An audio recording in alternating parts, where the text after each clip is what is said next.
Hello and welcome, everybody, to the Warrior Complex. There's a foul out of play. My name is Chad Bush. Welcome here on the Prep. St. Mary's and Brother Rice. Sorry to get you started so quickly. Had a nice pregame plan for you, but glad you're with us. Jake Dresselhaus to lead things off for Orchard Lake St. Mary's. 7-0, got a win yesterday in their win over Heartland, number 9 Heartland. Brother Rice comes in 8-2. There's a strike 2 call. Jake Dresselhaus out on strikes. 2-3 baseball today. We're back to Catholic League ball.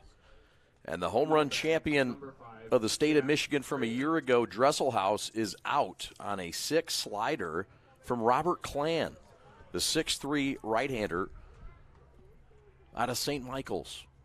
There's a slider that misses down low. This is Jack Crichton, who finished second last year for St. Mary's in batting average. Also a fine performer on Todd Covert's basketball club. We'll introduce the defense for Brother Rice in a moment. Up and away, this is Robert Klan, and he's kind of a late riser. This is a kid that's touched 90 at points this year. Pitches inside, and he walks Jack Crichton. So Crichton now with a 1-out walk, and that'll bring up Nolan Schubert. Now batting, number 30, Nolan Schubert. Schubert headed to the University of Michigan. He'll be in right field today for Matt Petrie. Petrie in his 12th year at St. Mary's, the former Brother Rice Warrior graduate. Man on, man out. The pitch to Schubert, and it's up and in for a strike. You see the lineup: Dresselhaus, Crichton, Schubert, followed by Irish, who's in the on-deck circle. He hit his 7th yesterday, his 7th home run already this year, and his 15th RBI. There goes Crichton. The pitch is up and away. The throw down to second is not in time. It's a stolen base for Jack Crichton, and that's his 3rd of the year. So a man now in scoring position for Schubert here in this first game of a doubleheader at beautiful Warrior Complex. We have not been here before, but we will come here again. And the plane has just taken off. Welcome to Troy. Swinging a foul back. A lot of scouts on here to see this fine matchup. Brock Porter will pitch for St. Mary's. That's part of the reason, just a small part. But there's other prospects here today, and we'll get into them as we move along. Glad you're with us on the Prep. What a beautiful day for baseball. Crichton edges off a second. There's a fly ball lifted to center. Tracking back is the center fielder, Dowd. Makes the catch. Tagging is Crichton, and he's in with a advancement. A risky advancement at that, but Crichton has wheels, and Dowd couldn't get him, so there's 2 outs now. A runner at third, just underway, top of the first.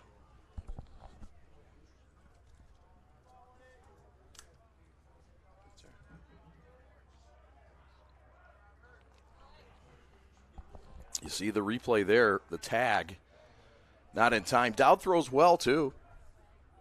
He made it a play. Here comes Ike Irish. Squares to bunt and bunts it foul. Why in the world would he bunt? Well, that's why. Because nobody's expecting it. And Ike Irish can do things like that. But he's been playing a lot of long ball as of late. He has 7 home runs on the year, and this is a kid that is skyrocketing up the draft charts. And he should. This is a left-handed hitting catcher that's hitting near 700 and has 7 home runs through 7 games. This is a potential first-round pick. Runner at third is Crichton. Irish awaits the Robert Klan pitch. Swing and a miss. He got him on strikes. Klan with a K and 2 ends. We go to the bottom of the first. This is the Prep.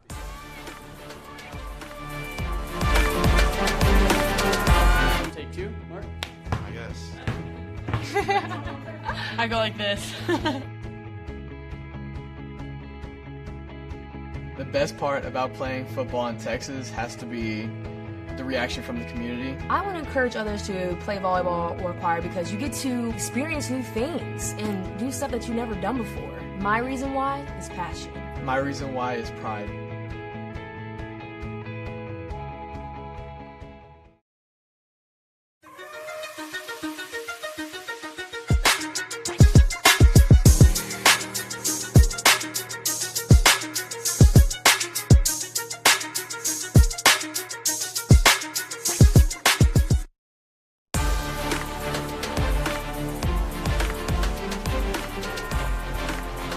Back to the Warrior Complex in Troy, Michigan. What a beautiful facility. The LeMahieu's are a big reason for the season here. This is a beautiful park. Let's meet the starters for Brother Rice. It will start off with Fox, the first baseman, Alex Cheeseman, the shortstop, batting second. Braden Dowd in center field. He burnt St. Mary's for a bomb last year in the championship game. Tristan Crane bats fourth. He's at second base. Alfredo Velasquez is in left field. Owen Turner is the backstop today. Tyransky is the DH. He will bat for the pitcher clan.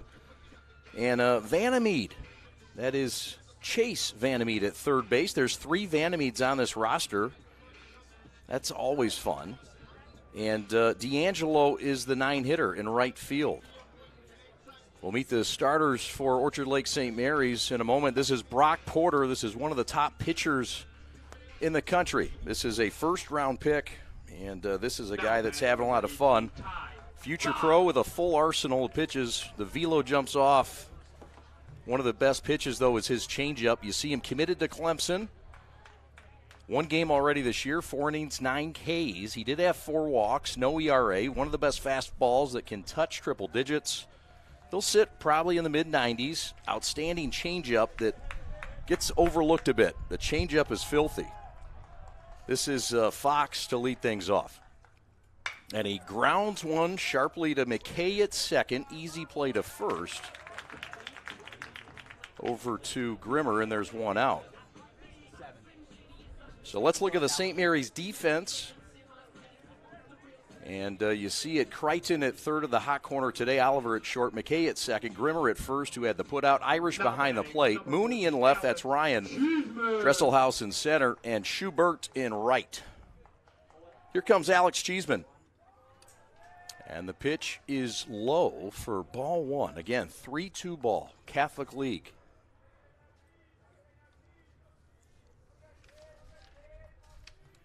Cheeseman 13 walks already this year.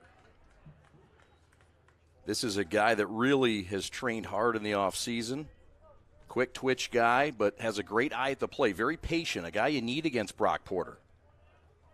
13 walks in 10 games, and a very high on-base percentage, just shy of 600. Swing and a miss at the slider, and he's down on strikes. That's K number 1 for Porter. Porter last season went 12-0, and in 62 and a third innings, he struck out 126. He walked just 17. So he walked 4 in his first outing. He walked 17 all of last year. The ERA is .56. He gave up 26 hits and 5 earned runs, all in 2021, I guess it was. This is Braden Dowd, the center fielder. He homered against St. Mary's last year in the championship game. But he has no success with that Porter changeup, and the Warriors are out. We go to the top half of the second. Thanks for watching. We are the Prep.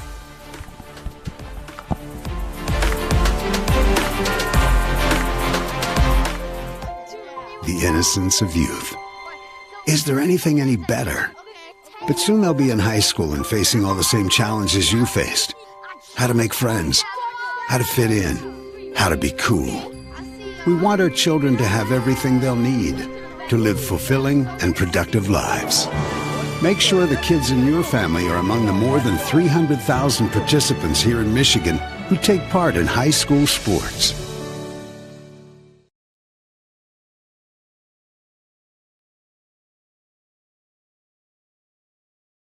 Pure Barre is a full body workout that transforms you, physically and mentally. Our musically driven group classes focus on low impact, small movements that strengthen and tone your entire body in 50 minutes or less. Anyone is capable of taking Pure Barre, no matter your age or fitness level, and no dance experience is required.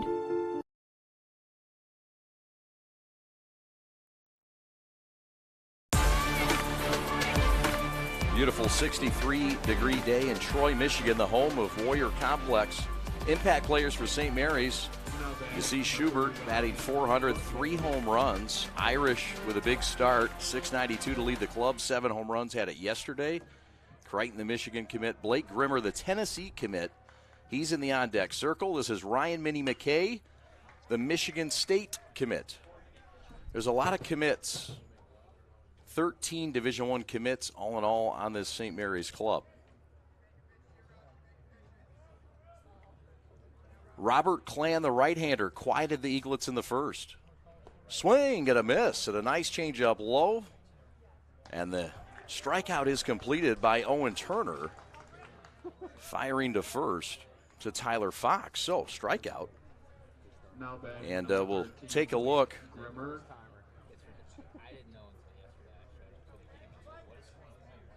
at Blake Grimmer. Blake Grimmer, the Tennessee commit, left-handed hitter, new to this lineup. He was a new piece that came over in the offseason. This is his first year of high school baseball competition in the MHSAA. In the on-deck circle is Jason Oliver. Clan has been sharp. There's a slow tapper to first that's wide of the bag. That'll go foul in front of Theo Piccarelli, the former Western Michigan first base coach for Orchard Lake St. Mary's. Matt Petrie in his 12th season is the head coach, assisted by Theo Piccarelli. He's also assisted by Dan Petrie, the pitching coach, and Aaron Wilson, a new assistant this year. Tyler Fenzel, the director of baseball operations. Here comes the 1-1. Line to left and deep. Way back goes Fredo against the wall, and it's off it. Grimmer will round first, head to second. And the newest addition continues to stay hot in red.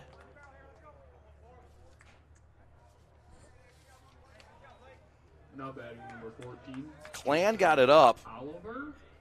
and Grimmer made him pay. So it's a one-out double for St. Mary's. That's the first hit of the ball game. St. Mary's waited till the 5th inning yesterday before they got their first hit. But Grimmer goes opposite field double here.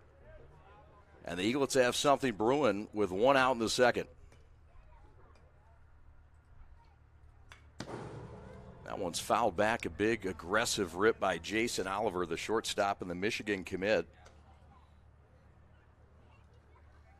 The dimensions here are tall outfield wall, number one, 20-foot fence, I believe, all the way around. The wind blows in. There's an airport behind us. St. Mary's has homered 21 times this year in 7 games.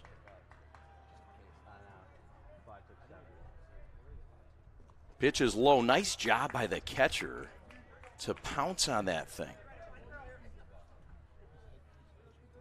That catcher is Owen Turner, the sophomore out of Oakview Middle School.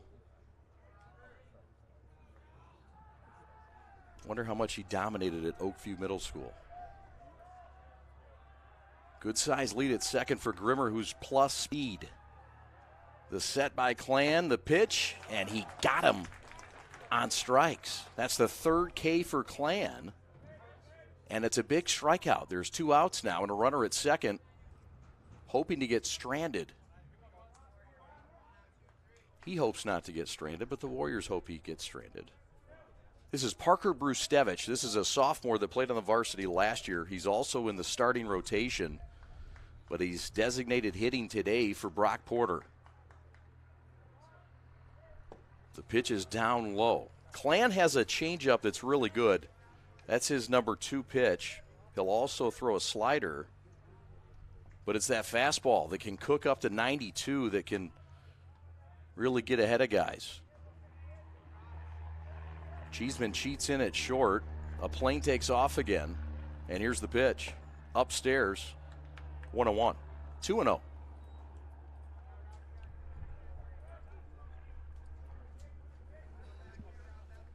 Robert Clan, you see it, that fastball, also the changeup slider. One game already this year against CC, and he was fantastic. 6 innings, 6 Ks. Upstairs, and he walks them. This is the question mark for Clan. Can he control? Can he find the plate? Those are the question marks. He's answered them already in game 1 that he can, but this is a bit of a different animal. And now he'll face the number 9 hitter, Ryan Mooney, committed to Notre Dame. And it's fouled back. Ryan had a really nice at-bat yesterday. He had a great at-bat that ignited a St. Mary's 4-run 5th inning. It was a scoreless game until St. Mary's struck in the 5th. They were being no hit, and they scored 2 runs without a hit in the game. Swing and a miss, got him on strikes. The strikeout is incomplete. St. Mary's is going to keep running the bases. And what do we have here? No clear sign. What's the call? The officials are going to speak of this. The umpires are coming together. It was a pitch in the dirt, and St. Mary's has scored 2 runs. The catcher never completed the play. So St. Mary's is going to score 2 runs on a strikeout, a drop ball that wasn't completed or thrown to first.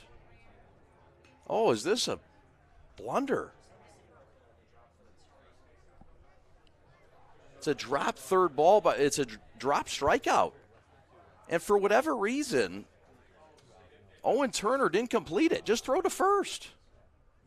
He didn't. He rolled it back, and everybody went off the field. And this is something that Bob Riker will debate, and the officials didn't give a clear signal. So there's a little problem with that. Make a call. But part of that is a quiet call, and no call means you keep playing.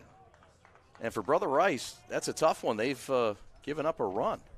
1 run or 2 runs scored? 1 run scored. 1-0 St. Mary's in the oddest of ways. Here's Jake Dresselhaus. Stick is in the house. Joey's in the house. St. Mary's, Brother Rice, the rivalry continues. The Preps' own and finest are in the booth. Don't go anywhere. The fun's just beginning. Yeah. Fouled away. I know there's a lot more cool people around here, but this is like home for you guys. Come on, you got to hang out for a minute.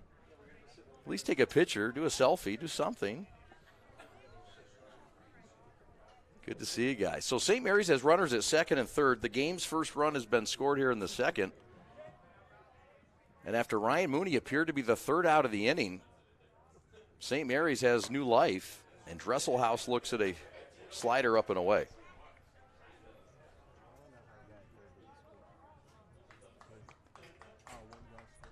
Wow, a tough break for Rice. Time to get out of it.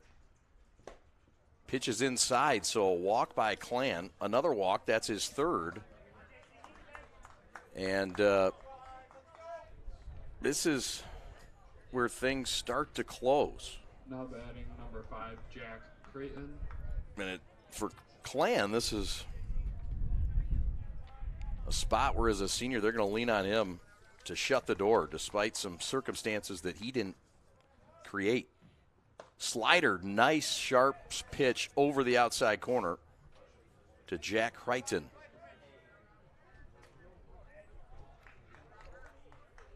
One nothing St. Mary's on 2 hits. An unearned run was scored. Swing and a miss. And now home plate is touched, and the inning is over, but not before a weird run scores. But it counts. We go to the bottom half of the second, 1-0 Orchard Lake St. Mary's.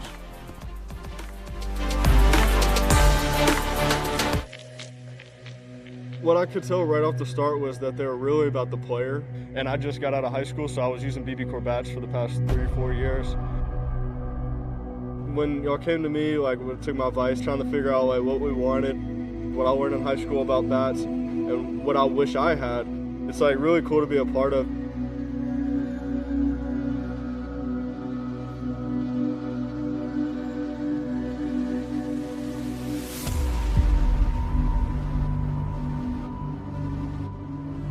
I can't remember the last time that I hit balls that far with a BB4 bat or as hard.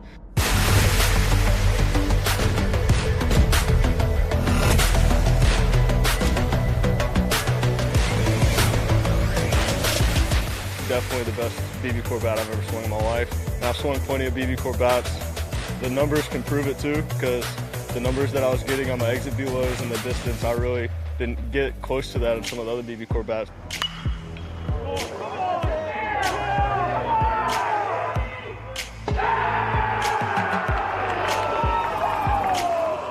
Yeah, just overall, it's been really fun. Know that you were a part of it and that a lot of kids are going to love to use it. Yeah, super excited.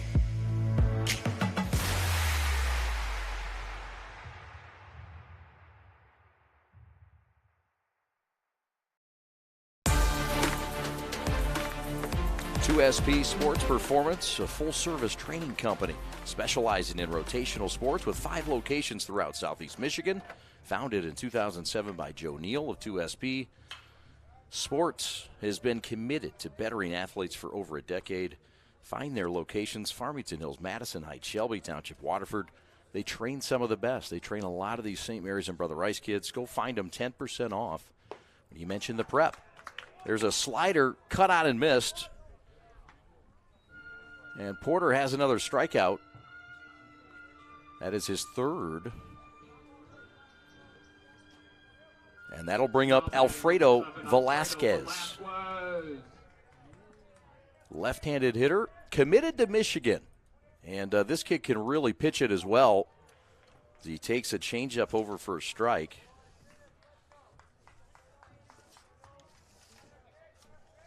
This is a really good-looking left-handed hitter, and he grounds one to the right side. Handled by Grimmer, who handles it unassisted for 2 quick outs.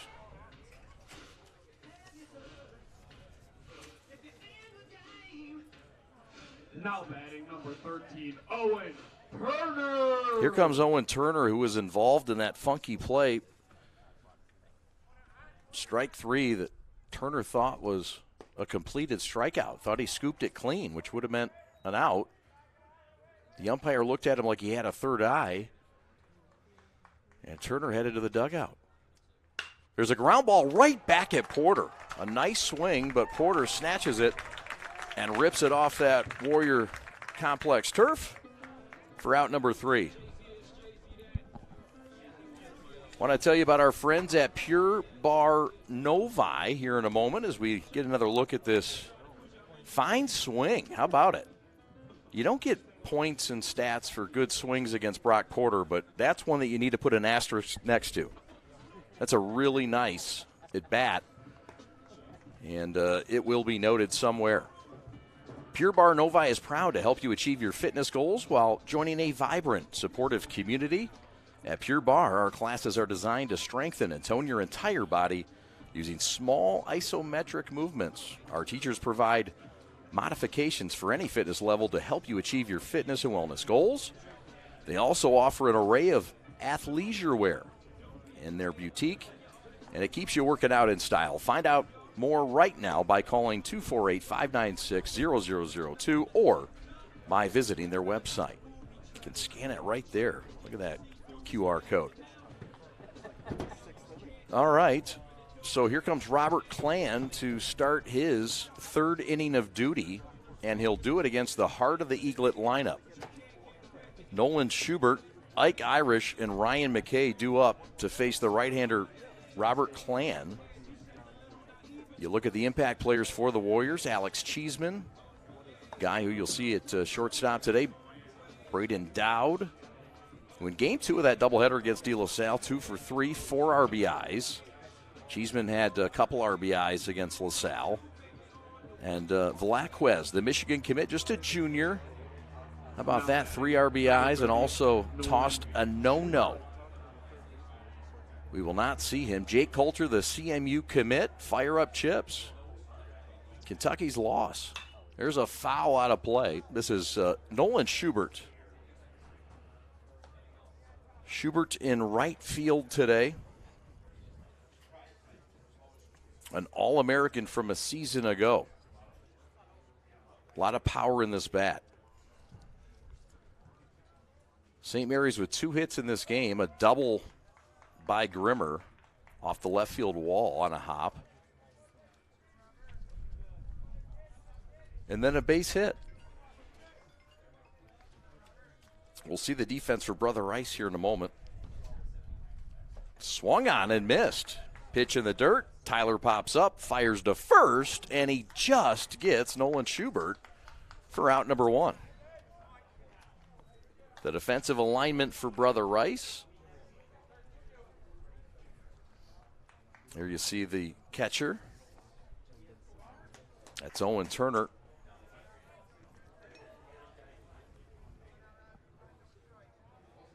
Now batting, number Here comes 18, Ike Irish. Irish. Irish struck out in his first at bat. There's a slider that misses down and in. That's Chase Vandermeed at third base. Cheeseman at short. And over at first base is Tyler Fox. Alfredo is in left field. Dowd is in center.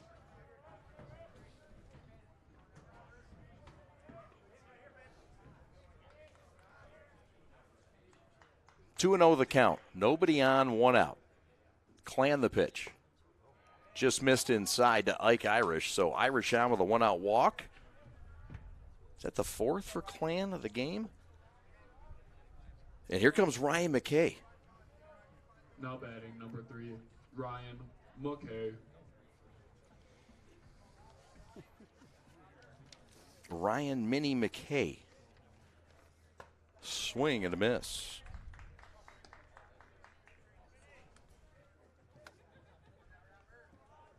Minnie with some good numbers already this season for the Eaglets. Just a junior. Stepping off his Clan. McKay is second on this team with a .619 average. Looking for his first home run, but he has 7 RBIs and 10 runs scored. Swinging a ground ball left side. Scoop by Cheeseman. Lost the ball. Gathers for out number 2. But what could have been a double play ball potentially turns into just 1 out. So there's 2 outs now and a runner at first. And here comes the man that has one of the 2 hits today, Blake Grimmer. Blake Grimmer.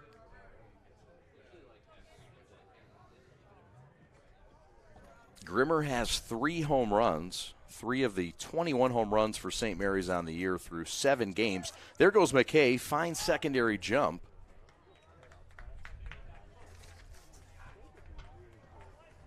And now he's in scoring position. Wind blowing in. It's going to take a big blow to get one out of here today. You got a 20-foot wall to deal with, too. St. Mary's hit 59 home runs a year ago in their 43-1 record. They batted .385 as a team and won the state title in Division II. They're in Division I this year.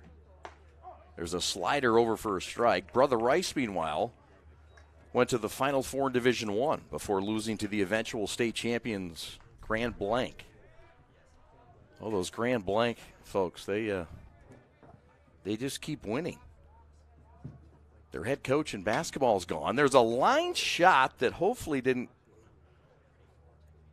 hurt anybody or our camera. Look at that. Nice shot. Everybody okay? All's good. Okay.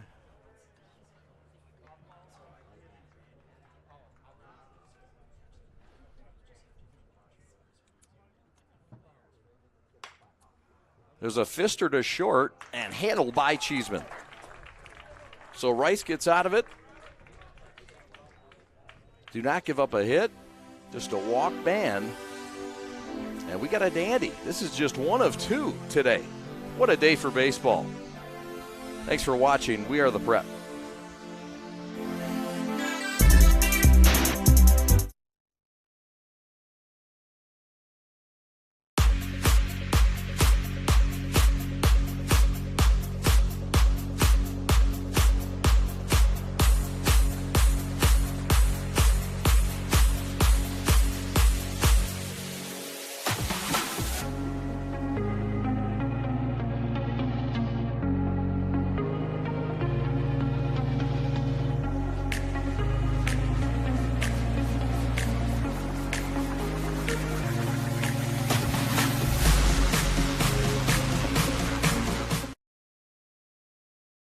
Today I'm going to tell you about sportsmanship because it's important. Treat your opponents the way you would want to be treated. My mom says that. Listen to the referees. It's their job. Be nice to their team and our team. Cheer them on. Always play fair. It's the right thing to do. It's sportsmanship. It's not that hard.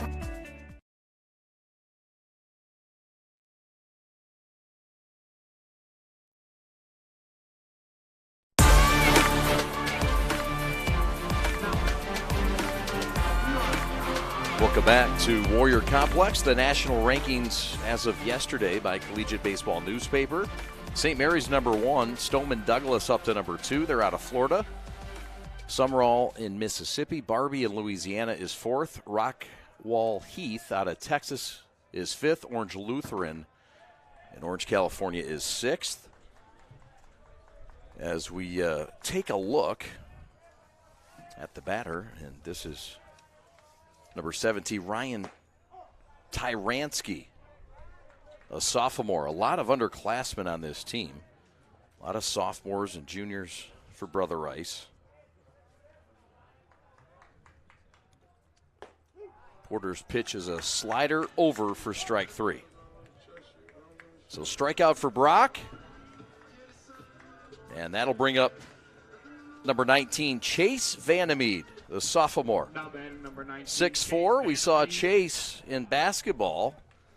He was Rick Palmer's doing the dirty work man down low, and he was a fine contributor to that excellent basketball team.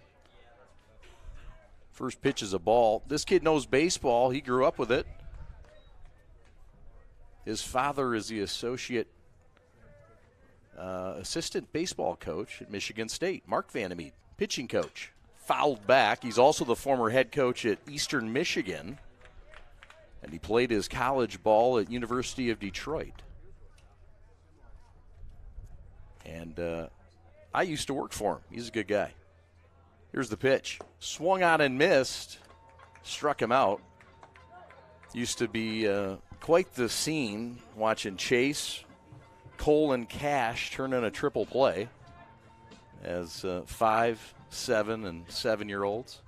He's got 2 twin younger brothers who are freshmen. There's a strikeout for Nolan. Excuse me, for Brock, not for Nolan. Nolan Schubert will pitch this year, though. He will pitch. He has not pitched the last 2 years. Strike 3 got him. Out on strikes. Porter's 7th of the game. 1-0 St. Mary's. We go to the top of the 4th.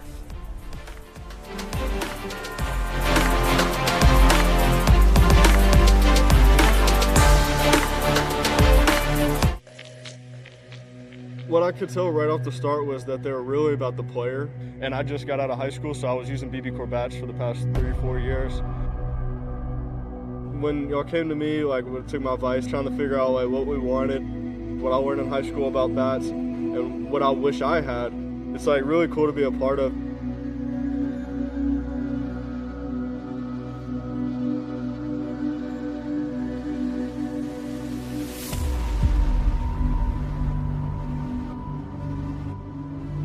I can't remember the last time that I hit balls that far with a BB4 bat or as hard.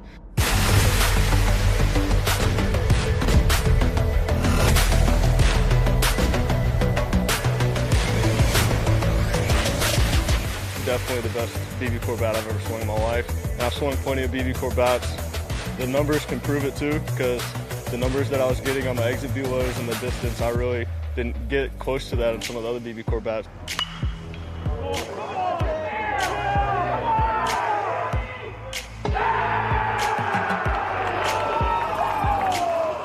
Yeah, just overall, it's been really fun. Know that you were a part of it and that a lot of kids are going to love to use it. Yeah, super excited.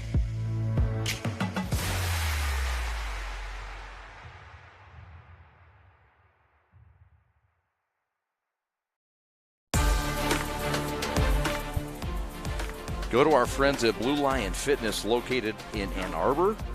Dan Roth and the great hardworking folks, they'll get you trained the right way. This is premium training. And the official trainer of the Orchard Lake St. Mary's basketball team. Check them out, Blue Lion Fitness in Ann Arbor, Michigan. Glad to have them back here in the spring sports session. We'll have lacrosse as well this year. Brother Rice is going to be heavy in our lacrosse rotation. Look forward to covering champions in the D and all kinds of fun. We covered St. Ignatius and Brother Rice in lacrosse. Covered Brother Rice and Catholic Central in lacrosse. And there's a lot more to come. That lacrosse program at Rice is special. Baseball program's been very special, too. 3 state titles. 92 and 94 under the great Ron Kalzinski, who also doubled as the defensive coordinator in football. There's a pitch outside corner, strike 3 called.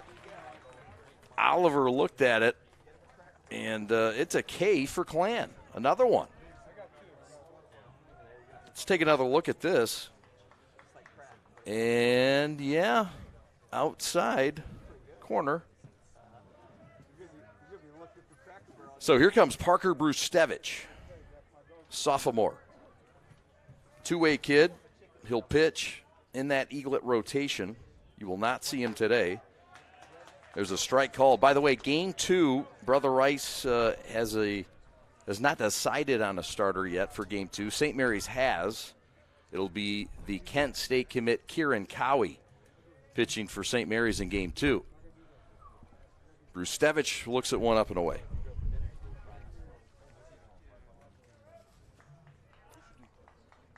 Clan with a complete game shutout against Catholic Central on Saturday. Looking sharp here today as Brustevich fouls one off. It will not be Coulter. It will not be Velasquez. But we'll find out soon enough.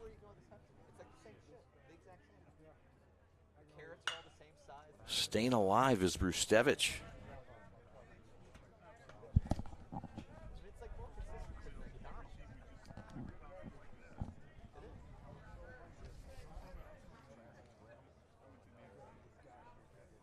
Brustevich batting .333 on the year.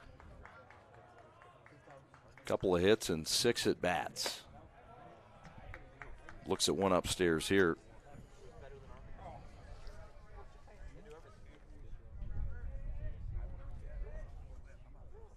Last year, Parker with 32 plate appearances. There's a slider that just misses down and away, so it is a 1-out walk. And that'll bring up the number 9 hitter, Ryan Mooney. Now batting number 2, Ryan Mooney. 6'4", 170. And the guy who scored the game's first run yesterday for St. Mary's. Again, St. Mary's was no hit into the 5th yesterday. Gannon Grunman, remember the name. Heartland left-hand pitcher.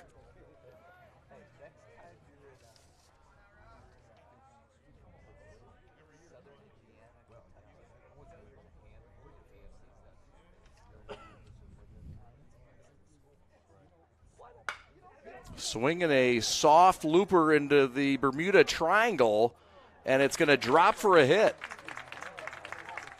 Over the head of the shortstop Cheeseman, it's a seeing eye single. I call it the Bermuda Triangle, right in no man's land. We'll get a look at it here. Rustevich with a nice, Ryan Mooney with a solid, easy swing. And that'll be the third hit of the day for St. Mary's. And it'll keep the stretch of solid ABs going for Ryan. Here comes Jake Dresselhaus.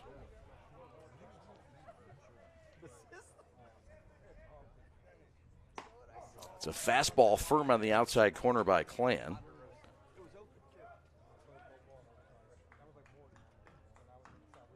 Clan's like that number 2-3 starter for Rice. He's holding up to his end of the bargain so far today. Tight spot here, though, with 2 on and 1 out. Swing and a miss. Big pitch there. Clan has really come back, especially against the top St. Mary's hitters. That's his 6th strikeout today, unofficially. We get another look. I don't know if that was a slider or the changeup, but it had a nice bite to it. And now with 2 outs and 2 men on, that'll leave things up to Jack Crichton.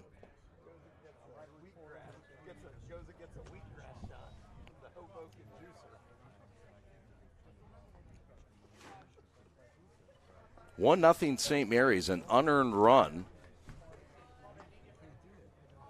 after what was thought to be strike 3, and Mooney out ended up being a unclean strikeout. It hit the dirt, and catcher threw it back to the mound, and a run scored. That's the difference of the ball game. Otherwise, it's 0-0 here in the 4th.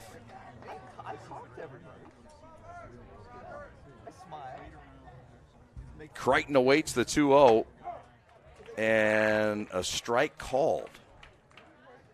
It's become a bit of a wider zone today.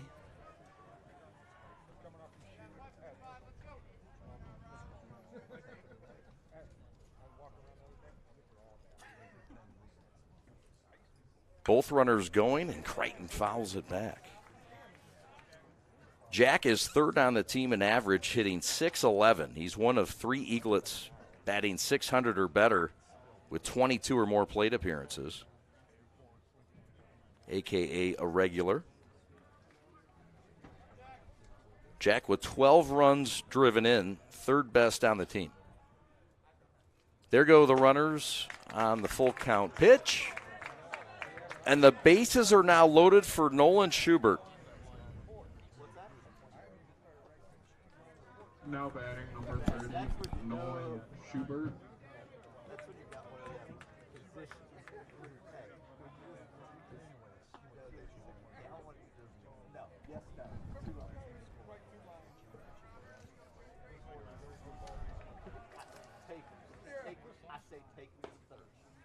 Schubert looks at one low, so bases loaded now, nowhere to put him.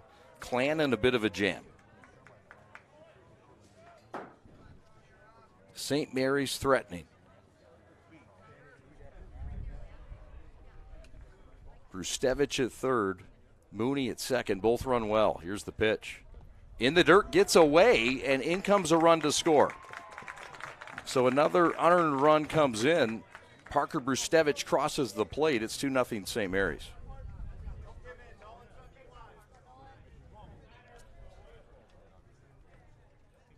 And here comes a meeting of the minds at the mound.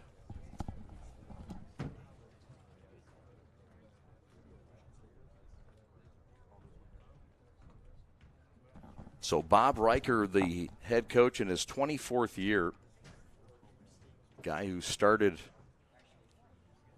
coaching here in 1990, came back as an assistant under Ron Kalzinski, and took over in 98 and has really led this program to high points. A 2008 state title for Riker, the former Central Michigan Chippewa. And He has done a fabulous job here as the head baseball coach. He also teaches here biology and chemistry.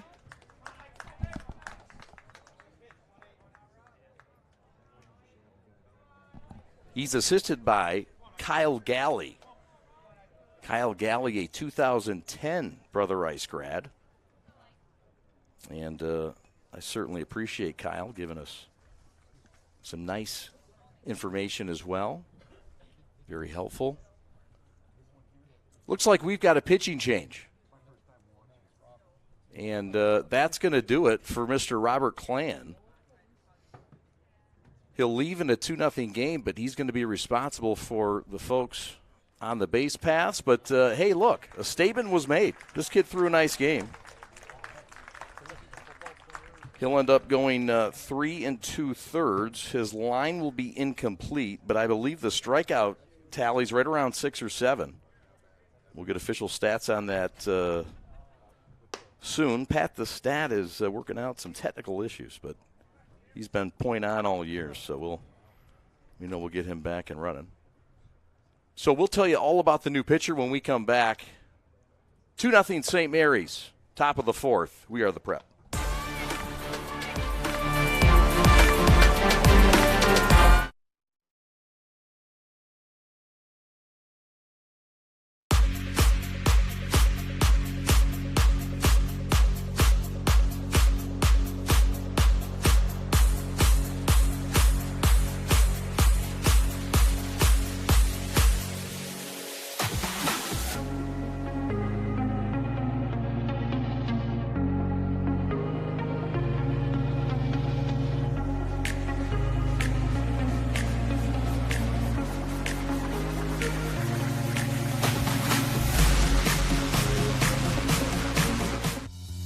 There's just one place where students are students first, and athletics are played with purpose and perspective. That place is your local high school. High school sports offer more than the joy of competition. Studies show that student athletes are also likely to enjoy greater levels of achievement in other areas of their lives, including academics. High school sports, a winning part of a complete education.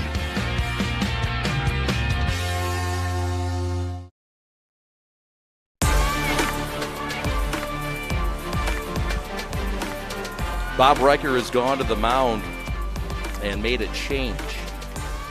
And he brings in a left-hander. It's Kevin Matthews, a 6-foot, 190-pounder. This is a senior.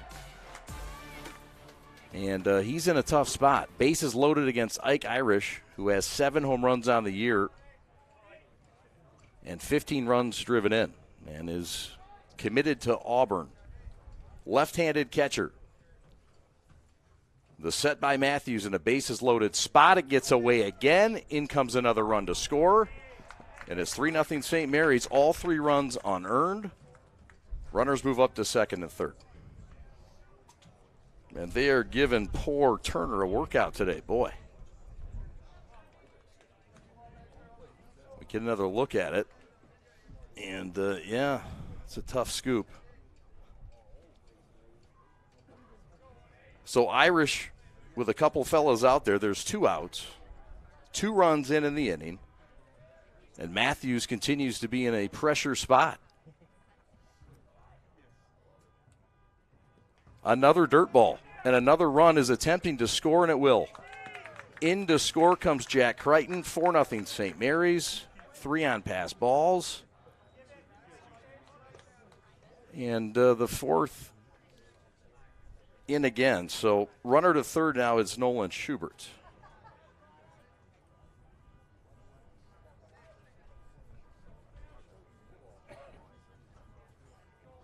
Irish's home run yesterday was the first hit of the game for St. Mary's. It took him till the 5th to figure out that Heartland starter that we won't soon forget. Swing and a miss. Some cheddar on that. A lot of guns out, radar guns, and bicep guns, sticks especially. Joey too. You look good. Been training, Planet Fitness. That's $100. Here's the set, the pitch. Check swing, did he go? Yes, he did. Yes, he did. Strike 3, inning over, but not before the Eaglets strike for 3 themselves and extend the lead to 4-0. We go to the bottom half of the 4th. Stand up and stretch it out. It's the 7th inning. 7 innings style.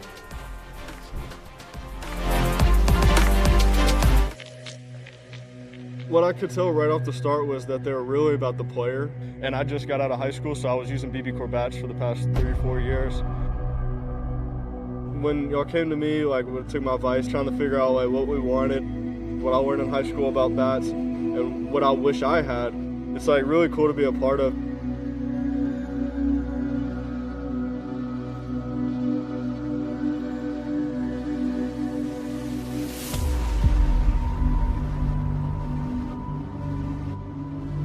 I can't remember the last time that I hit balls that far with a BB Core bat or as hard.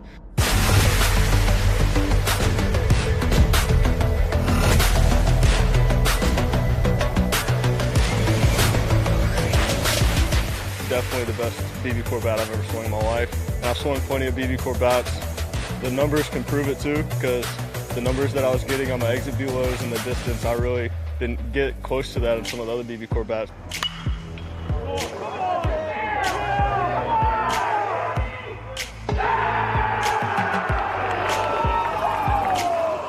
Yeah, just overall, it's been really fun. Know that you were a part of it and that a lot of kids are going to love to use it. Yeah, super excited.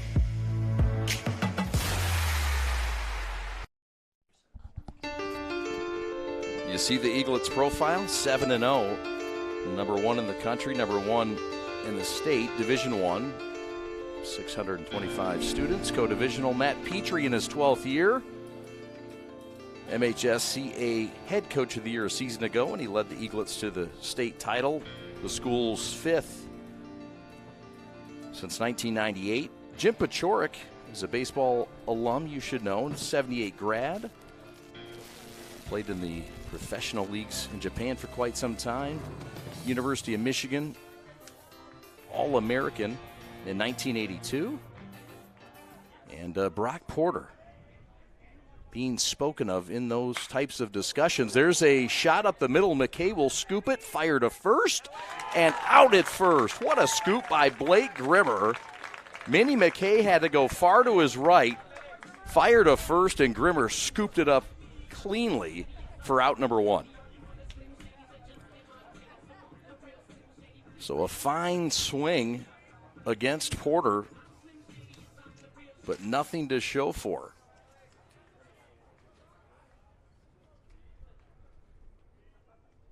Here comes Alex Cheeseman, and a little head cheese there. You ever have head cheese? It's awful. It looks bad, it smells bad, and it tastes bad, and it still sells. Outside corner, strike called.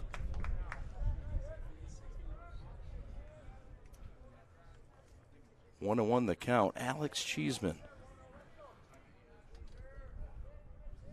This is a baseball guy.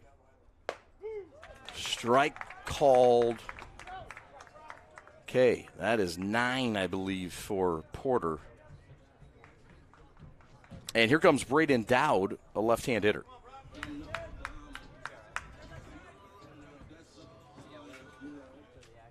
Get a look at this. Yeah, that's that slider. Pitch on the outside corner, Black at 96, strike called. Dowd the batter. He pops it up foul out of play. Dowd also played on the football club for Coach K. Wide receiver.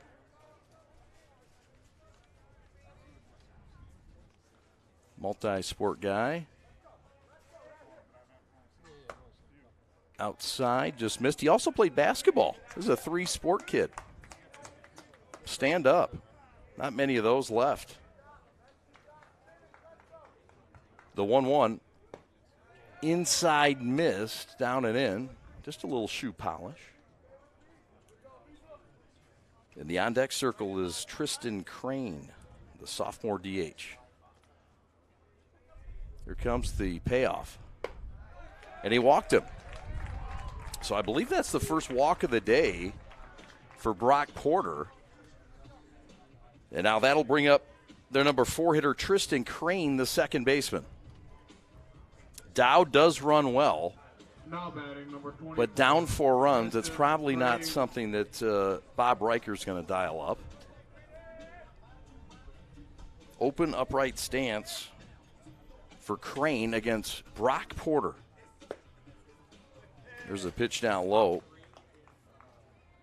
Brock Porter signed with Scott Boras over the summer. He is a Boras client, and he has been projected to go as high as number 10. There's a shot deep to right center and brought in and caught on the run. My goodness. What a catch ranging in center field. Jake Dresselhaus showing off wheels, and despite the wind, saves another one for Porter. So the no-no's alive as we go to the 5th. Jake Dresselhaus, 14 home runs last year, and he can catch it like that. Michigan State got a gem.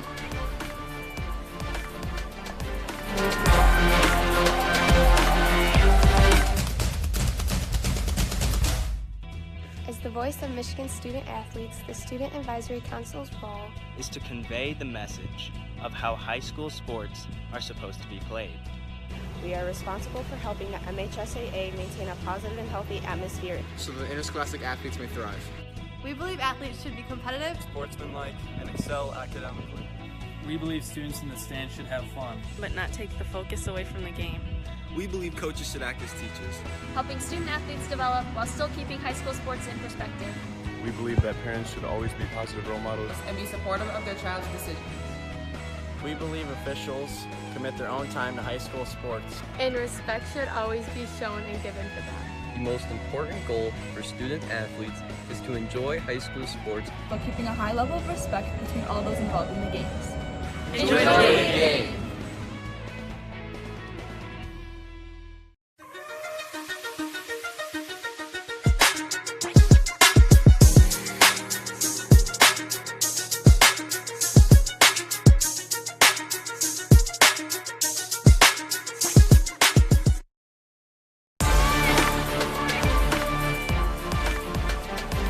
So how about it? Ryan Minnie McKay made the catch, and yep, cliche, he'll lead off the inning. It'll be McKay followed by Grimmer and Jason Oliver, working against the fella who came in last inning, did a fine job outside of a couple pitches low in the dirt. Matthews came in and did a fine job. This is Kevin Matthews. He's a senior, and he's got a lefty-lefty matchup against this lefty-heavy St. Mary's middle of the order. There's Matt Petrie, the former Brother Rice Warrior. There's a bunt right back to Matthews. He'll handle it easily, throw to first. One up and one down. Matt Petrie in his 12th year. Of course, went on to University of Michigan. But it started here at Brother Rice. Now batting number 13, Blake Grimmer.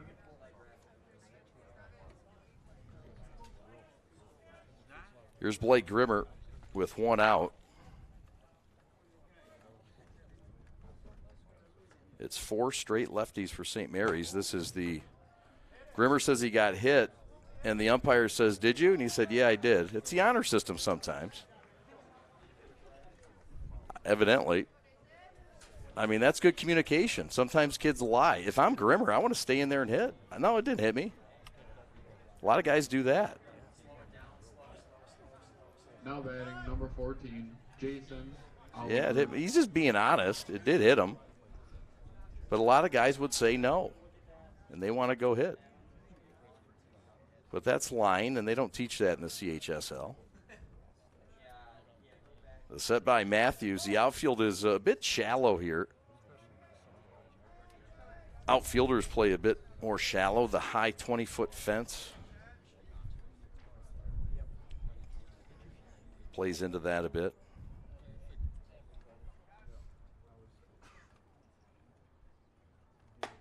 Pitches outside. This is Jason Oliver, a two-way guy. He pitches as well. He's got a heavy fastball, can touch 90. Get a look here at the replay of that hit by pitch to Grimmer. Great look, guys. Yeah, it just got his sleeve. That must have hurt. Time is called at the plate. Jason Oliver asked for it. He got it.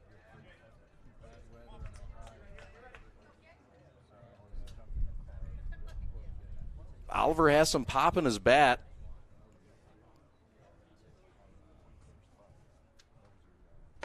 That's upstairs. Matthews deals high. Last year, Oliver went deep 5 times and drove in 30 runs. And that was kind of a platoon position for him. Rotating in at third base and pitching.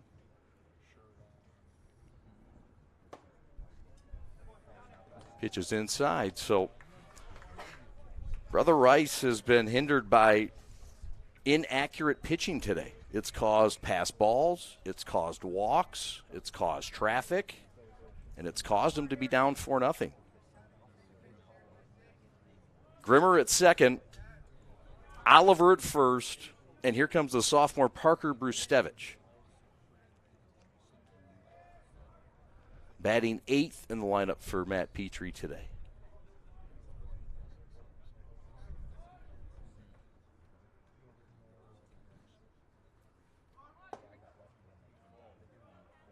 Gives Matthews a little more to think about. Ooh, a bunt. Probably not. But it'll make him think a bit. It's a thinking man's game. And the more you can get the opponent to think, the bigger advantage you have. Grimmer at second edges off. Infield inches in. The pitch is up and away. And the accuracy of Matthews has flown away with the airplanes here.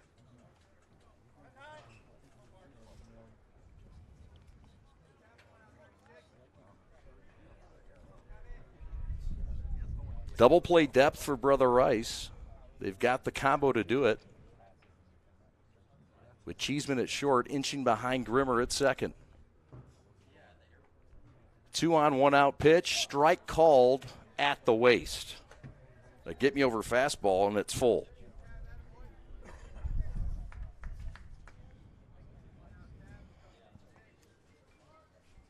Clan started for Brother Rice. And Matthews came on in relief last inning. An inning that saw St. Mary's score 3 runs. That pitch is outside to Brustevich. The bases are loaded again. And there is activity in the Brother Rice bullpen. Now batting number 2, Ryan Mooney. And he's wearing number 30. And I don't have a 30.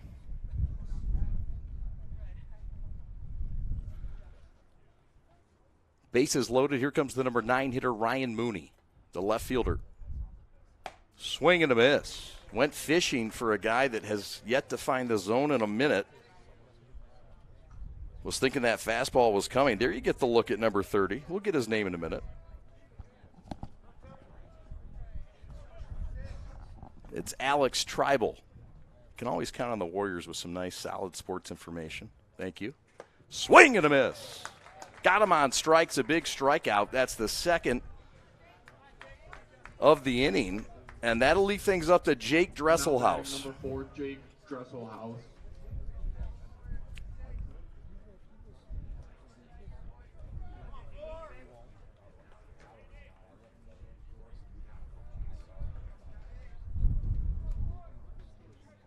Bases loaded.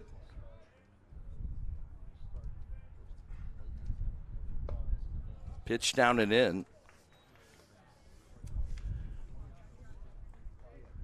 Again, the wind blowing in today. It's going to take a big drive. But Dresselhaus has the pop in his bat to do it. This is a good all-around hitter, Jake Dresselhaus.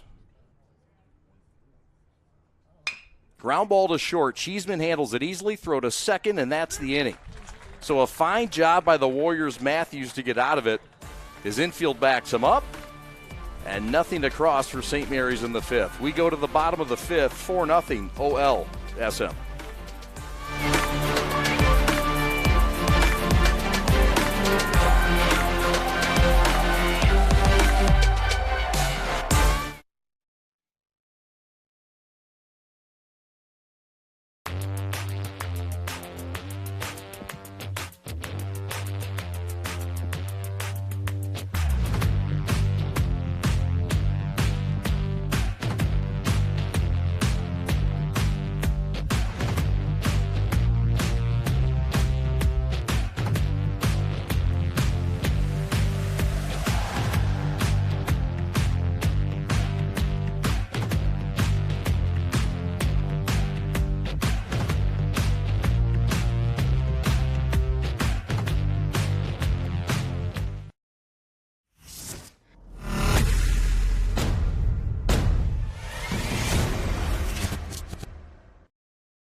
There's our top 10 for Metro Detroit, state of Michigan. Just the Metro Detroit part of the state of Michigan. St. Mary's number 1, Liggett number 2. Those two teams will meet next week. We'll have coverage of it right here on the Prep from Grosse Pointe. I know Dan Samini's excited for it. Brother Rice number 3 in our top 10. Woodhaven 4th. New Boston Huron, a.k.a. Schwartzville, is 5th. Temperance Bedford 6th. Swing and a miss. Porter with that bullet with butterfly wings to start Alfredo off here in the 5th. Another one on the outside corner that missed. 1-1 the count.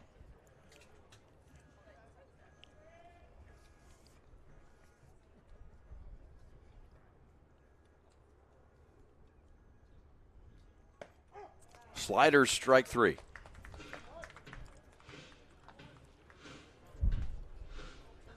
Four 0 St. Mary's, bottom of the 5th. Brock Porter with a no-no. St. Mary's has thrown 3 no-hitters so far this year. Owen Turner.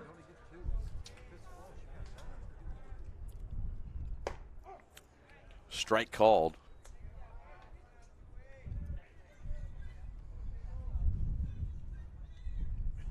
Porter has one of them. Looking for his second. Check swing, did he go? He did. That's the slider. Out on strikes.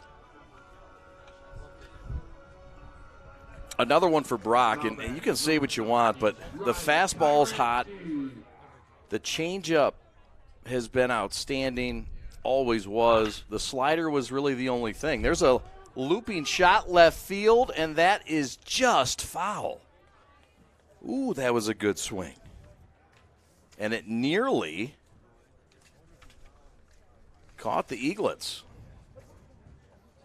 This is Ryan Turansky, 6'2", 175 out of Our Lady Queen of Martyrs, a sophomore. 6'2". This is a kid that comes from good stock. His brother played in the minor leagues. Strike 3 called. Slider for Porter, and the Warriors are out here in the 5th. St. Mary's up 4-0 as we go to the top of the 6th inning from Troy, Michigan, home of Warrior baseball.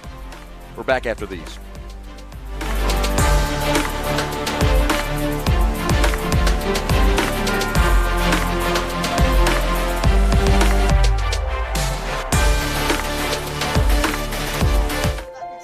The innocence of youth. Is there anything any better? But soon they'll be in high school and facing all the same challenges you faced. How to make friends, how to fit in, how to be cool. We want our children to have everything they'll need to live fulfilling and productive lives. Make sure the kids in your family are among the more than 300,000 participants here in Michigan who take part in high school sports.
Take a look at the Brother Rice Warriors, 8-2 on the season, and 5-1 in the Catholic League. A very good start. Bob Riker, their head coach, his 24th season. All-time winningest head coach in Brother Rice history. 590 students in this all-boys private school. 3-time state champions. 6 times, though, they've gone to the finals and went to the Final Four last year. How about DJ LeMahieu? He is an alum you should know. A 2007 grad. 2-time Gatorade Player of the Year. 2009 College World Series. And all-tournament team at LSU. And I'll tell you what, we had a blast hanging with his dad before the game, Tom LeMahieu. And Tom is kind of the keeper of this joint, and boy, does he do a good job. There's a ground ball, seeing eye through the right side, base hit. That's Jack Crichton doing Jack Crichton things. Kid just finds a barrel, finds a hole. He's headed to Michigan, and boy, are they getting a prize up there. Eric Bakich is going to be excited. Jack has added some pop to his bat. 2 home runs already this year. The power was something, folks, well, man, it's going to come. He's 6'4", 190 and growing. This kid's growing, 6'4", 225, Nolan Schubert, who's been a starter since his freshman year at Orchard Lake St. Mary's, also committed to Michigan. He and Jack will be teammates next year in Ann Arbor.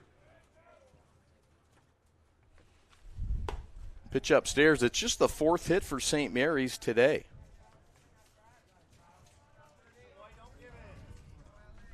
Bob Riker has a philosophy. Throw the ball, catch the ball, put the ball in play.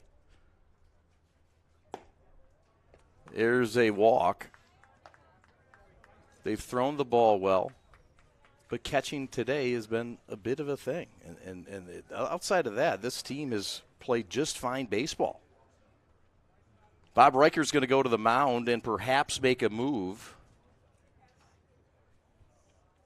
He's got somebody else up in that pen. And his name is Wyatt Rupenthal. And he's a sophomore, and he also comes from good stock. You'll recall his brother played here and also played at Michigan. Yeah? I'm sorry? Vandy, thank you very much. Shame on me. And he also plays in the minor league system professionally. And his younger brother is a good baseball player, too. He's warming up. No changes made. Ike Irish comes to the plate.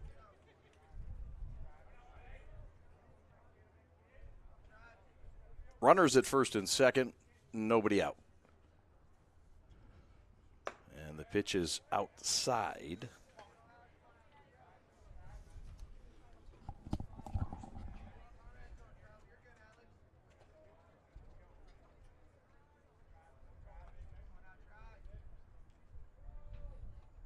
Alex Tribal is on in relief. Sorry about that. Time is called by Ike. This is the leading hitter for St. Mary's. He's off to a hot start. 692 average on the year coming in. 7 home runs.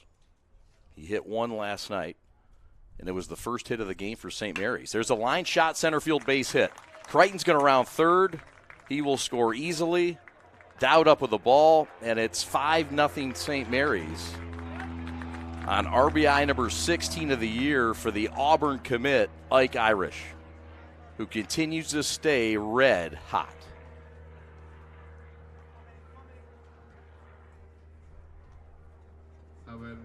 He just takes a Tribal high fastball, puts it right back through. And St. Mary's has 5 runs on 5 hits, as they're working now against the third Warrior pitcher. Here comes Ryan Minnie McKay. Minnie with a fine defensive play to keep the no-hitter for Porter intact.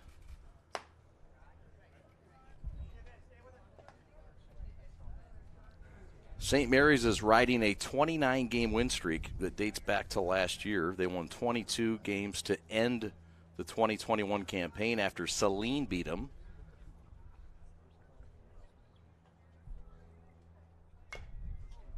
St. Mary's faced off against a former Saline Hornet yesterday and Heartland head coach Brad Gunther.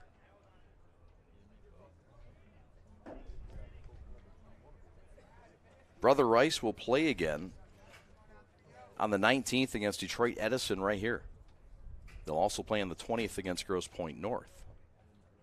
There's a line shot foul down the right field line, whistled past the first baseman, Tyler Fox. Alex Tribal, Tribul, 6'2", 210. He's put together well. He also plays third base, and he can hit a little bit. They'll DH him at times. First and second, nobody out, trouble. Double steal is on, fouled back.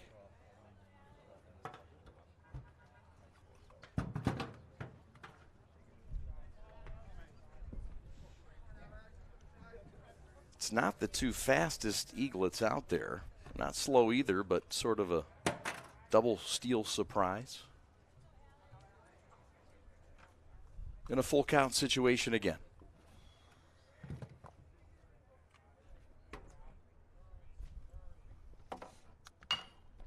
Fouled back.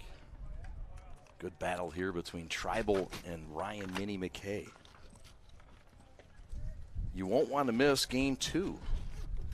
Kieran Cowie for Orchard Lake St. Mary's will face off against a Warrior hurler yet to be named. That's mine? Cool. He told me, he's like, oh, I think I put it next to your gun, or to your bag. But there's a ground ball right side. Scooped up by Fox, and he will not win the race to the bag. Minnie McKay beats him. And I was like, yeah, you're right. But So it's a base hit for McKay. Slow to get over there was Tribal. As we get a look at the replay, McKay runs well, and he has improved his speed. And Tribal didn't get over quick enough. That is not on Fox. That's on the pitcher. So the bases are loaded now. And this is Blake Grimmer, who's gone deep 3 times already this year. And he's doubled off the left field wall, but he looks at a fine off-speed pitch for strike 1.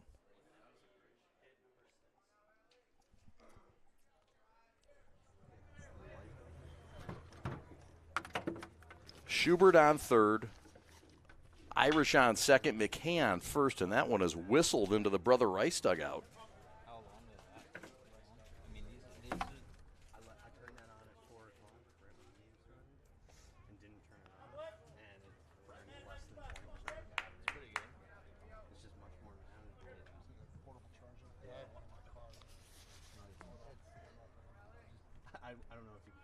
Alex Tribal. Line shot, right field base hit. Grimmer's going to drive in 2 here. Schubert in to score. Right behind him, Mike Irish, throw to third. Not in time. It's 7-0 St. Mary's on Grimmer's second hit of the day at his second RBI. oh, well, that's nice. Yeah. You get another look here, and that thing just gets punched right back through the right side. And now Matt Petrie's going to go to his bench, it appears. And he will bring in Will Boisenow to pinch hit. Number 27, Will Boisenow. Parker Brustevich in the on-deck circle.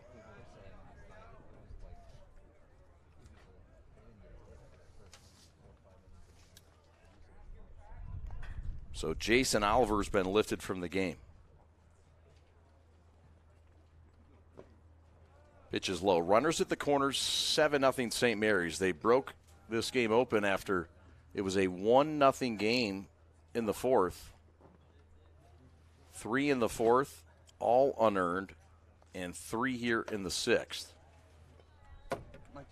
All earned.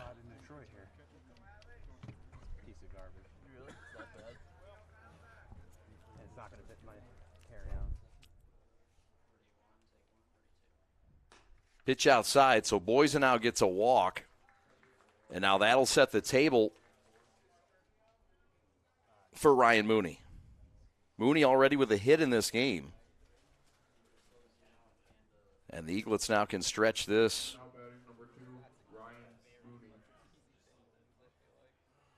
Wide open and perhaps not have to play the 7th if they can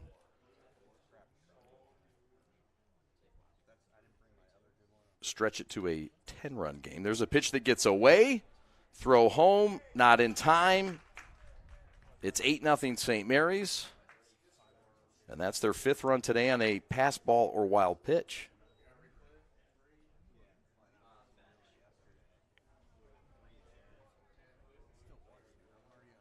It's a tough day, man, as a catcher. I mean, it's a lot of work. It's a lot of work for a catcher to have to deal with that. And part of the game, it's early on in the season. Guys are still getting a feel for the game, feel for the ball. Strike called, well placed by Tribal on the outside corner. Parker Brustevich, the batter.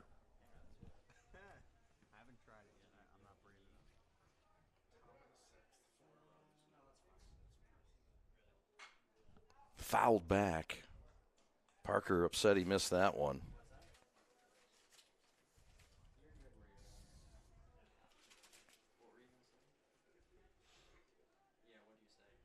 Brustevich we'll see on the mound soon enough.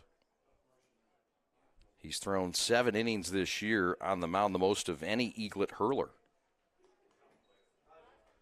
And he's 2-0 with 15 strikeouts and 4 walks.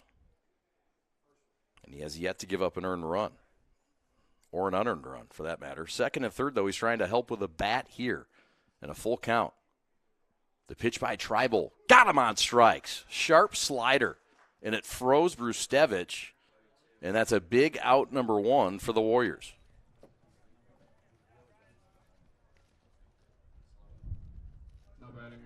That's a nasty bite.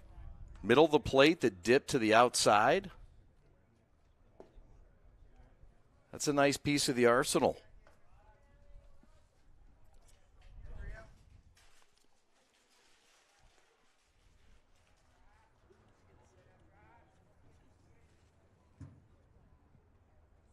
The 1-0. Blew it by Mr. Mooney. Of course, Ryan's older brother is Alex Mooney. He's a freshman at Duke.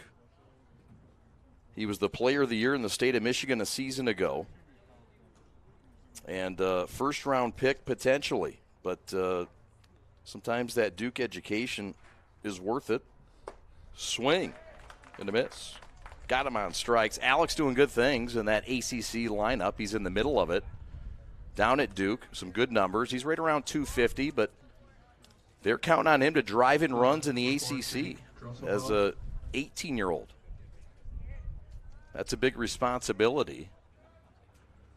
But that's what he's doing down in Durham right now.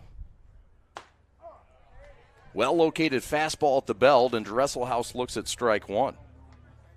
8-0 St. Mary's, 3 in the 4th, 4 here in the 6th.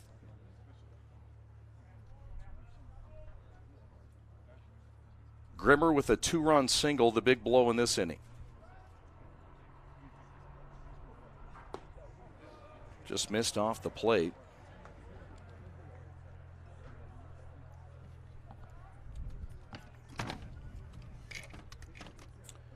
DJ LeMahieu and the Yankees will be in town next week.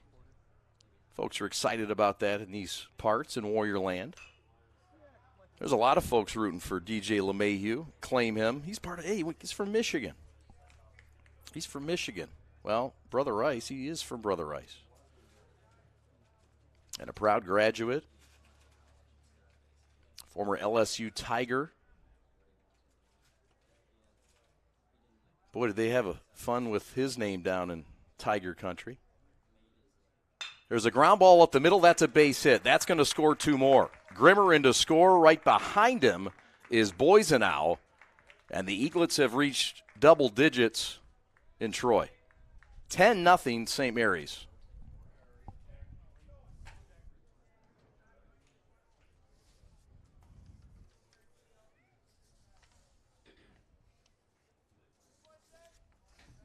number 5, Jack Creighton. Wasn't handled cleanly in the outfield, but it didn't matter. Those runs were going to score. Both guys run well.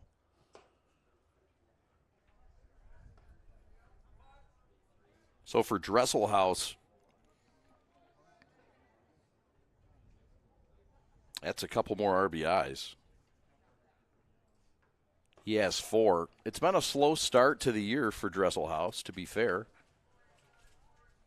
after what he did last year, and it's hard not to compare, but came in batting just .316 with 2 runs driven in, but 2 home runs, and one of those we called last week.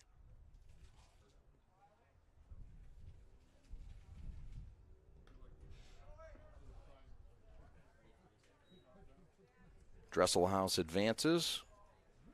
Jack Creighton with a hit today. Went to the right side. St. Mary's with 10 runs on 7 hits.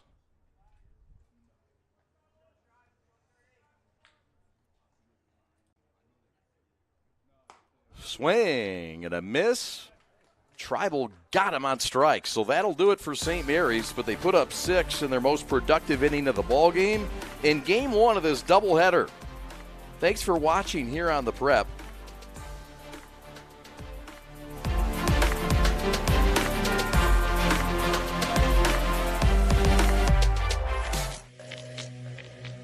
What I could tell right off the start was that they were really about the player, and I just got out of high school, so I was using BB Corps bats for the past 3-4 years.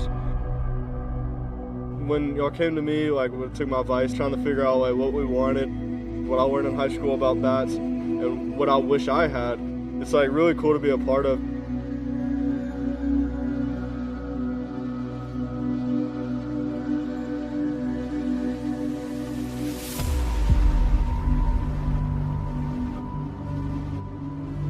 I can't remember the last time that I hit balls that far with a BB Corps bat or as hard.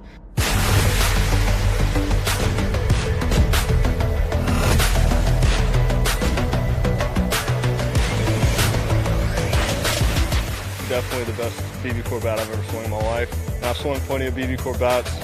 The numbers can prove it too, because the numbers that I was getting on my exit velos and the distance, I really didn't get close to that in some of the other BB Corps bats.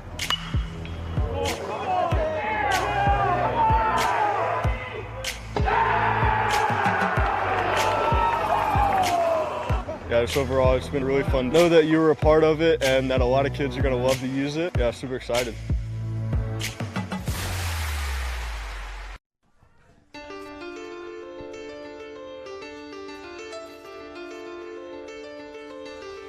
SP Sports Performance full-service training company specializing in rotational sports with 5 locations throughout Southeast Michigan. Founded in 2007 by Joe Neal, 2SP Sports has been committed to bettering athletes for over a decade. Check them out, Farmington Hills, Madison Heights, Shelby Township. This one is popped to left center field, and it's going to be hauled in left center field by Ryan Mooney for out number 1. So flying out. And Tribal is going to bat for himself. Now batting number 4, Chuck D.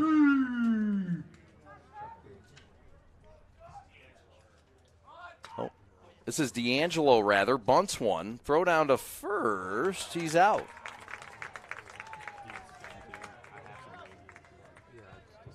So D'Angelo is out, but a good idea. And there's quickly 2 outs here in the 6th inning. Now batting number 18, Ty Fox. Brother Rice is down to their last out. It's a 10-run mercy rule, of course, after 6.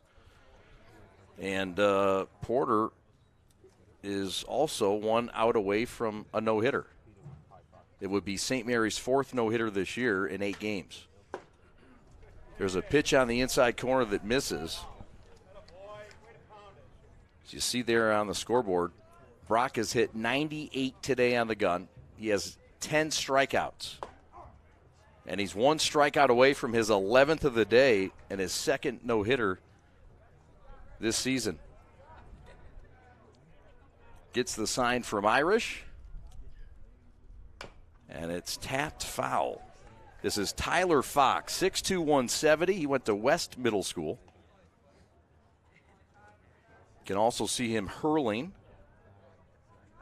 Nice looking left-handed stick.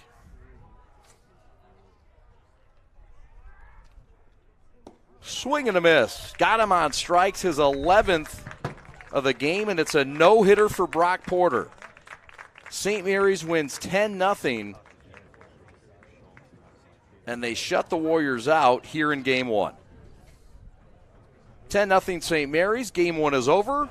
We'll recap it next here on the Prep as you look at the 11th K for Brock Porter.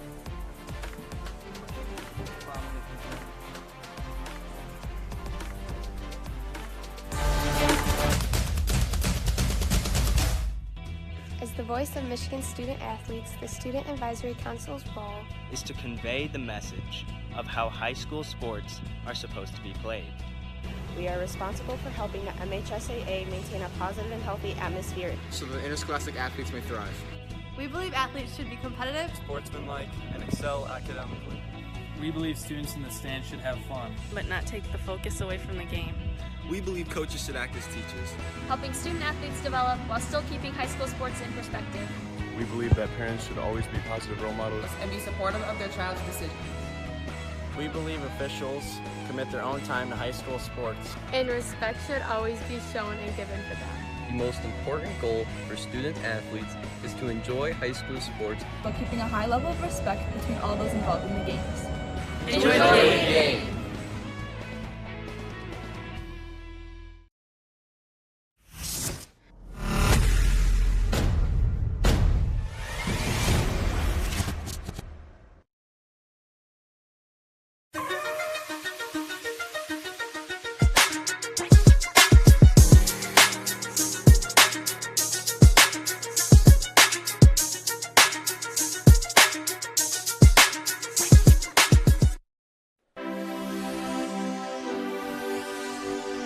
Game 1 is over and in the books. St. Mary's wins it. They now go to 8-0 on the year, 5-0 in the Catholic League. Rice falls to 8-3, 5-2 in the Catholic League. St. Mary's has now won 30 games in a row dating back to last year. Porter wins his first game of the year. It's a no-hitter. It's the third no-hitter of the season for St. Mary's. Fourth no-hitter, my bad. Porter gets the win. The loss goes to Robert Klan, a tough luck loss for Klan. And Brock's final line, 11 strikeouts, 1 walk. That 1 walk cost him a perfect game, but the All-American will take it. St. Mary's wins it 10-0. The runs came late. St. Mary's waited until the 5th inning to blow it open with 4 runs. They led 1-0 going into the inning. And we'll take a look at some of the highlights here. Brock Porter and his strikeouts. There's a montage of Porter, who was fantastic today. Had it all going. The fastball, which reached 98. There were some fine defensive plays here today. Minnie McKay with a nice play. Brock Porter helped his own cause out here. Brother Rice had some fine at-bats, but there's nothing you can do with 98 on the outside corner. Fine play up the middle. McKay, you see it again here. Fine scoop by Grimmer. And then this one, which took Dresselhaus to the track and in wind before he collided with that wall. Made a fantastic catch. He might owe Brock some pierogies. Swing and a miss here, and that did it. 11 strikeouts for Brock Porter. St. Mary's wins, and it's not over. We are just halfway done. The fun has just begun in the Warrior Complex. Great host. We want to thank Jeff Calcaterra, Tom LeMahieu, and all the great folks here at Warrior Complex. Your great crew on the Prep. Alex Westfall, your executive producer. Adam Fuller on replay. Fish on audio. Pat the Stat on stats. James Ferris, your creative director. Quinn on camera. Devin Schweitzer on a camera. Kyle Buchanan as well. Julia Pisano taking a photo. If you walk by, say hi. She might snap one. My name is Chad Bush. Thanks for watching. Don't go anywhere. Game 2's coming up next. We're back after this.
And welcome to the Warrior Baseball Complex for Orchard Lake St. Mary's and Birmingham Brother Rice.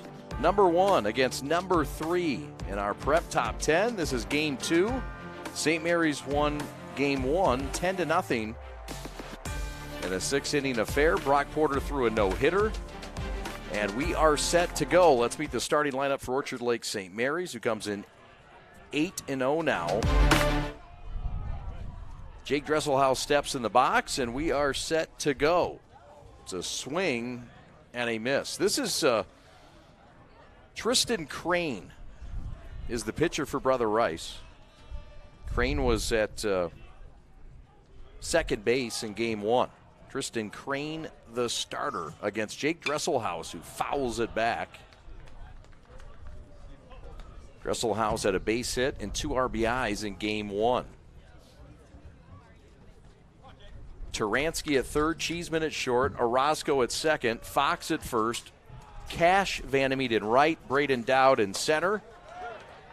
Swing and a miss, and just like that, a strikeout.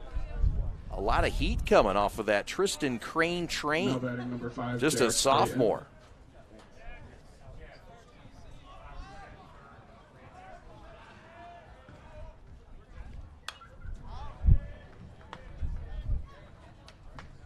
So here comes Jack Crichton as you see the lineup. Schubert in the on-deck circle. Irish will bat 4th. McKay is 5th. Grimmer is 6th. Oliver is 7th.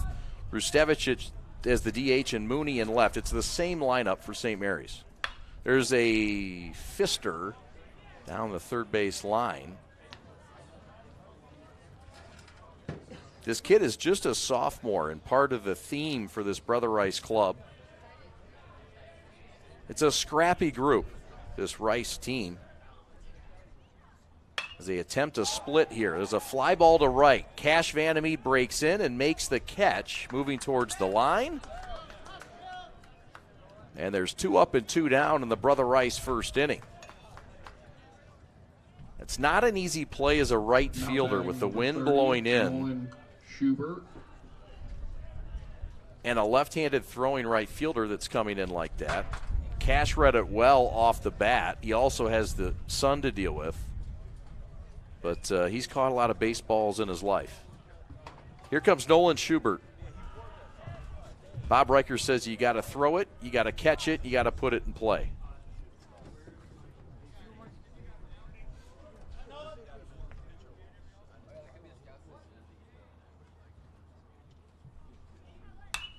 It's a foul out of play. Nolan Schubert, the batter. Michigan commit, power hitter. His father played on the '84 Eaglet Club that went to the state championship game in Division III, or Class C as they called it back in the day. Fouled back.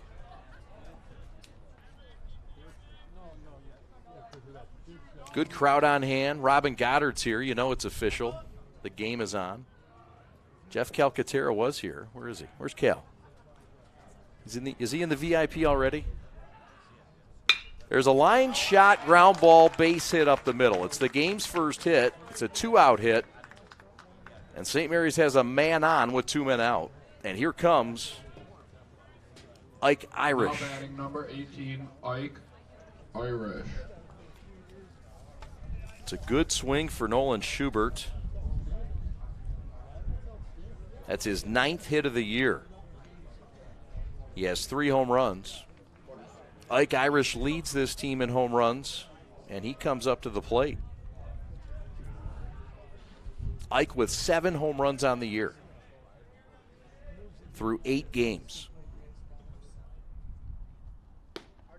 Pitches down and low. Brother Rice split against Liggett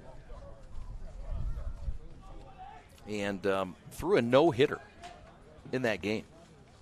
They lost 14-0 to Liggett and then came back and won 2-0.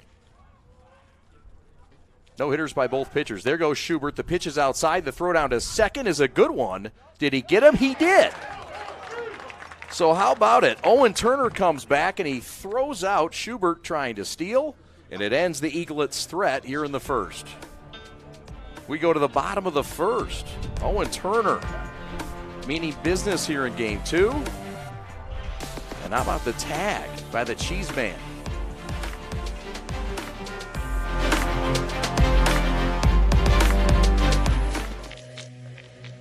What I could tell right off the start was that they were really about the player, and I just got out of high school, so I was using BB Core bats for the past 3 or 4 years.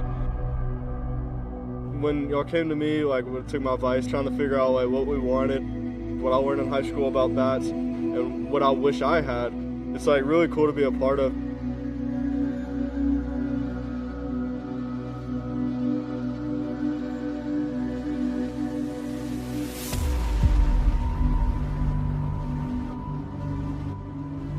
I can't remember the last time that I hit balls that far with a BB Core bat or as hard.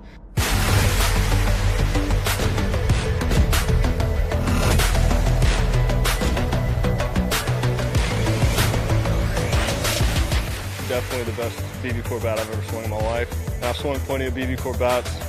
The numbers can prove it too, because the numbers that I was getting on my exit velos and the distance, I really didn't get close to that in some of the other BB Core bats.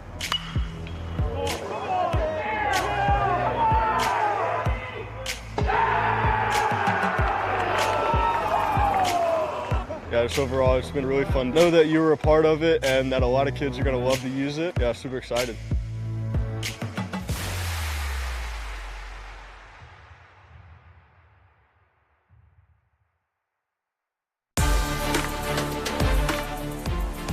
This is the Kent State commit, Kieran Cowie, taking his warm-up tosses. Brother Rice gets out of the first. Kieran Cowie committed to Kent State. You look at it, 2 games this year, 6 2/3 innings pitched. He's 2-0, 13 strikeouts, and just north of a 1 ERA. It's a fastball that hovers around 90. He has a curveball and changeup to complement those pitches. Kieran Cowie, senior right-hander, 6', 175, and he will face the first man in the order, Mr. Fox.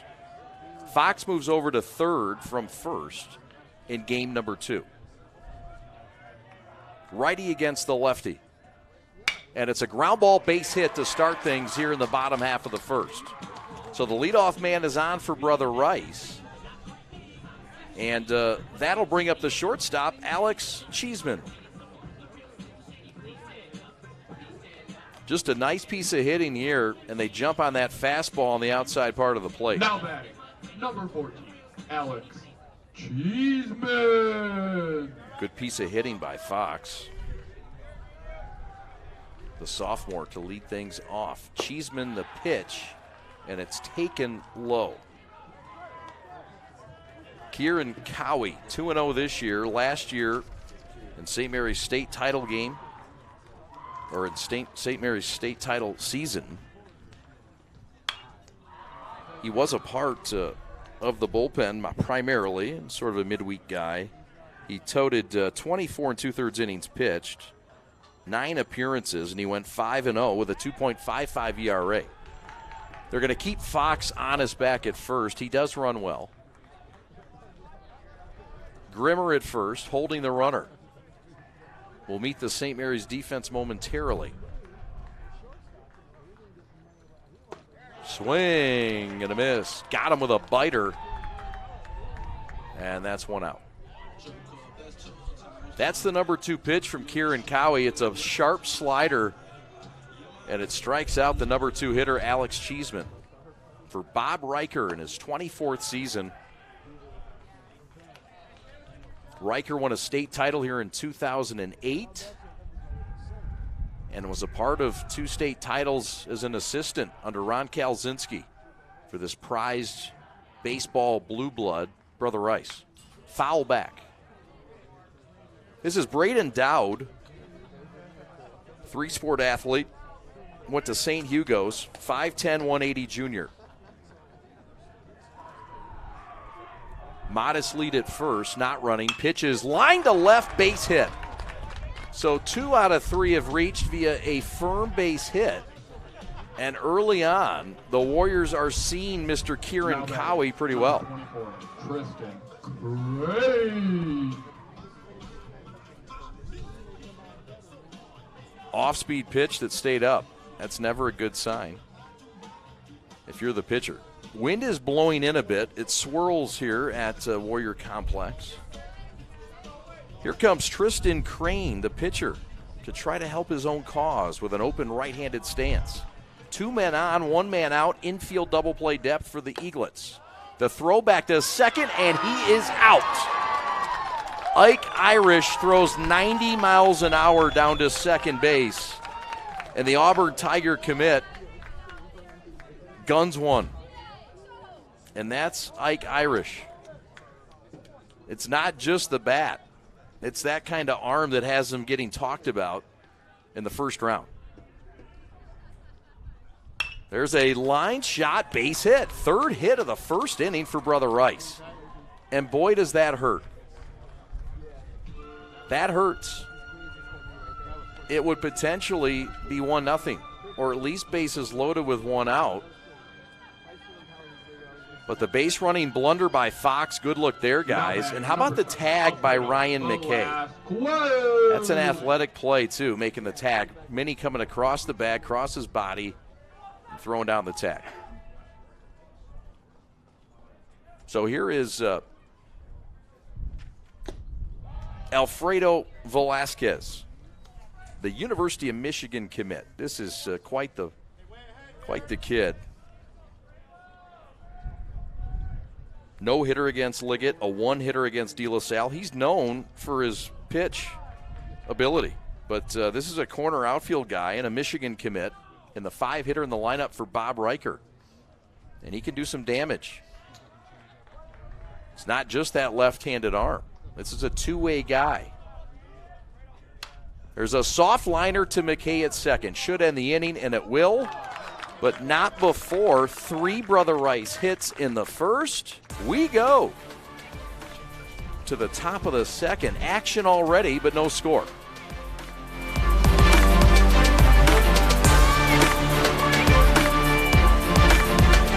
Adam, take 2, Mark? I guess.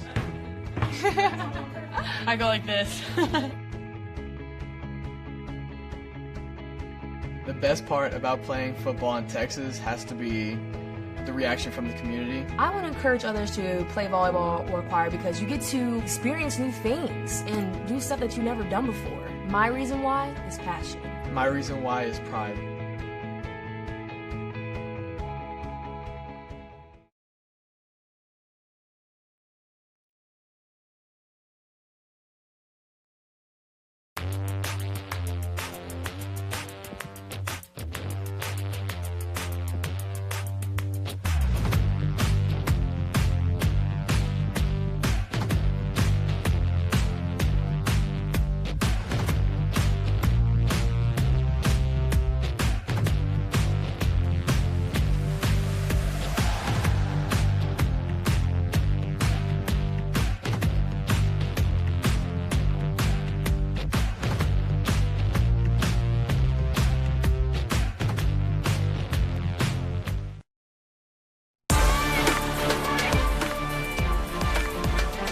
Impact players.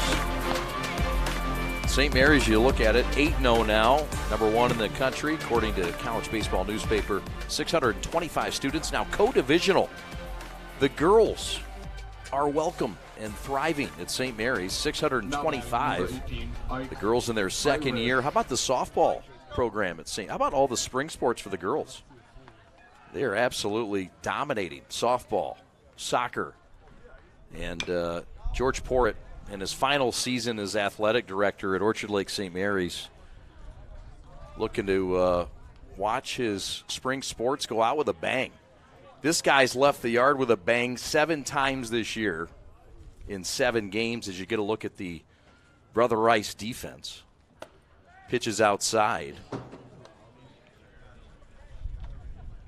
Fox at third, Cheeseman at short, Orozco at second, Turansky at first, Turner behind home plate, Vandermeed in right. That's Cash, one of 3 Vandermeeds on the roster. Dowd is in center field. And in left field is Alfredo Velasquez. This is Ike Irish, who's in a full count. Working against Tristan Crane. And that is left upstairs. Ike will walk. It's a leadoff walk for St. Mary's in a scoreless game. Bottom of the second. Excuse me, top of the second. Here comes Minnie McKay, Ryan Minnie McKay, the Michigan State commit. Just a junior. Guy that's gained some serious power and strength in the offseason. Added to that frame. It was a slight frame last year as a sophomore, but he's really gained some power. He attributes that to a lot of the training at 2SP Sports.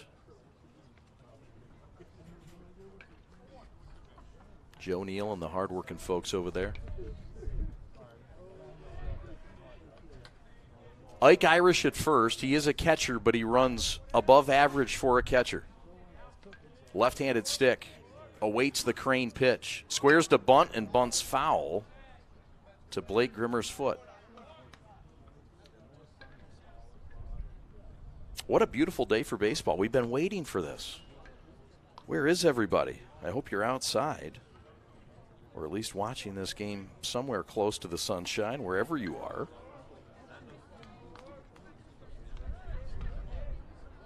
It's 63 degrees here in beautiful Troy. There's a ground ball left side, knocked down by Fox, contains himself and throws to first to Taransky, and that is the first out of the inning. So a fine job to keep it in front of him. This is a respectable play. Fielded well, kept it in front, Number 13, Blake Grimmer. And composed himself. A lot of young players will rush that and throw it onto Big Beaver. Not this time. Runner at second.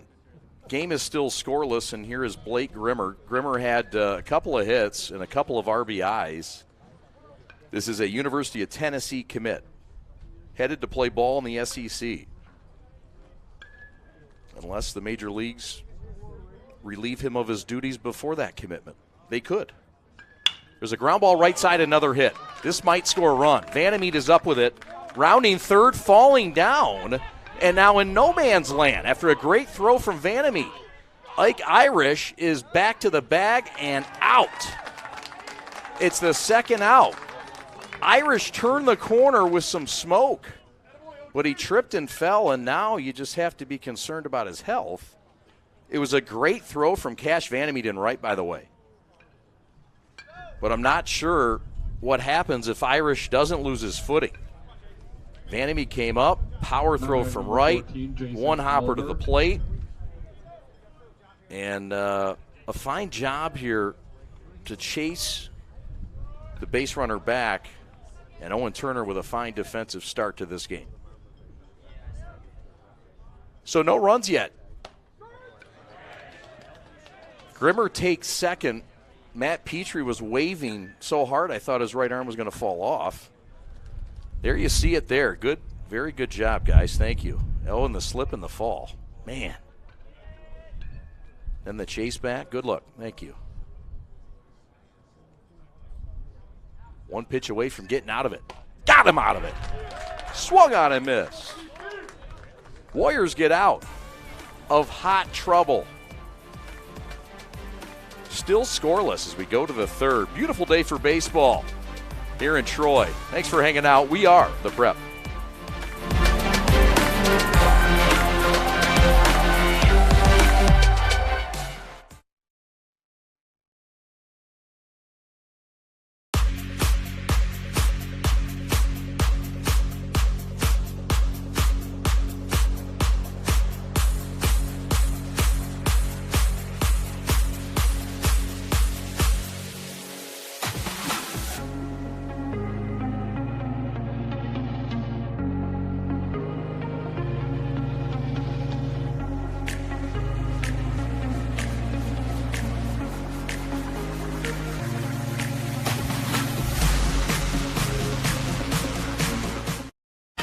What rhymes with great?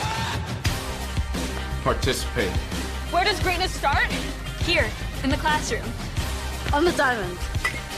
In the pool. On the field. Where will your greatness take you? To better grades. To more friends. Yeah! Be great. Participate!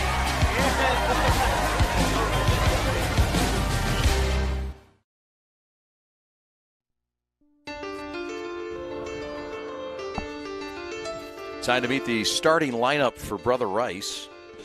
Fox is leading things off. He had a base hit. He's actually at third now. Cheeseman at short. Dowd in center field. Crane at second.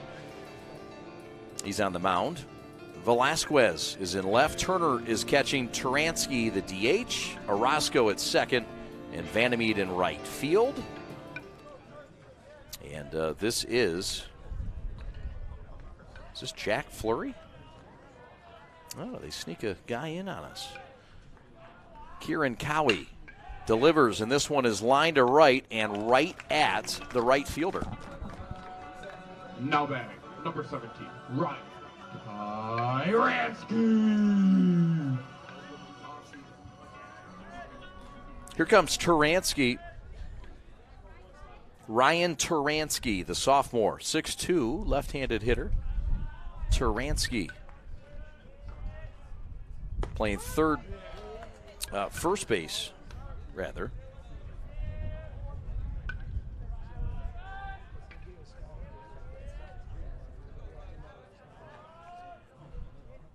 Kieran Cowie deals, half-hearted swing he went. Irish will fire to complete the strikeout.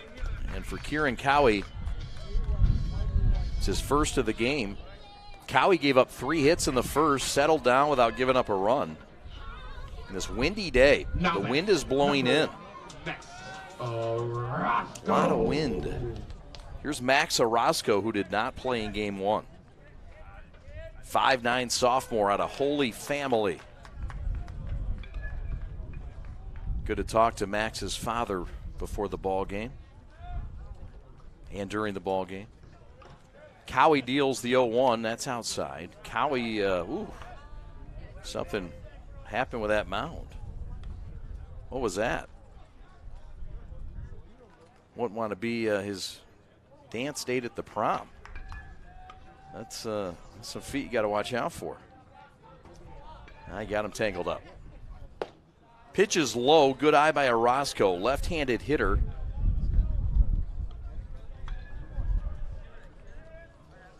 He's at second base. Cash Vandermeed in the on-deck circle. A lot of left-handed sticks in this lineup.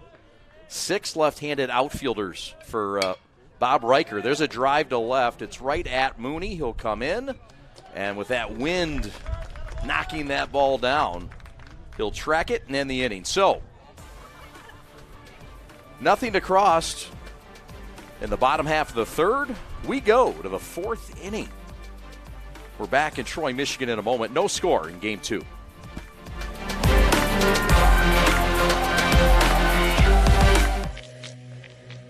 What I could tell right off the start was that they were really about the player. And I just got out of high school, so I was using BB Corps bats for the past 3 or 4 years. When y'all came to me, took my advice, trying to figure out what we wanted, what I learned in high school about bats, and what I wish I had, it's really cool to be a part of.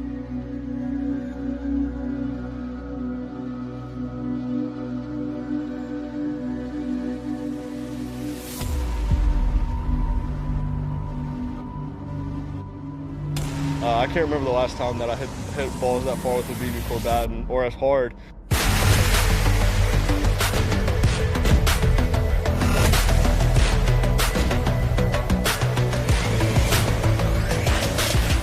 Definitely the best BB Corps bat I've ever swung in my life. And I've swung plenty of BB Corps bats.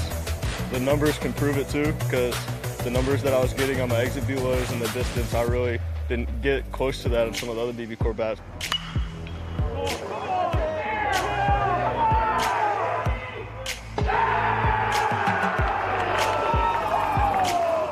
Yeah, just overall, it's been really fun. Know that you were a part of it and that a lot of kids are going to love to use it. Yeah, super excited.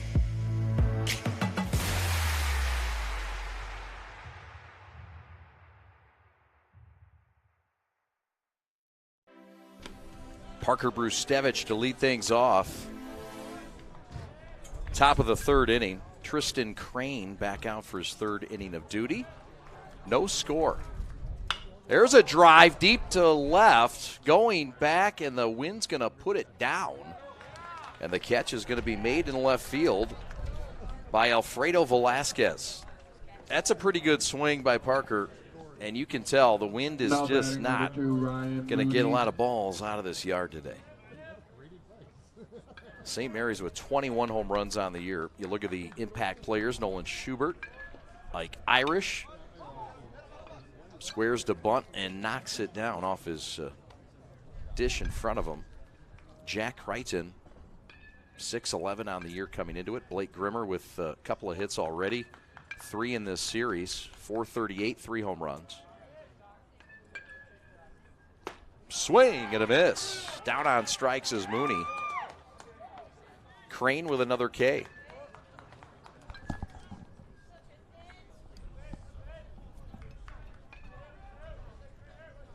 Another look, that pitch. Just a 4-seam fastball that a lot of movement on it. Third strikeout of the game for Tristan Crane against just 1 walk.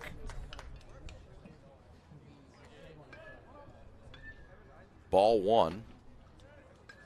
That's Fleury behind home plate. Fleury is the catcher. Fastball, strike called.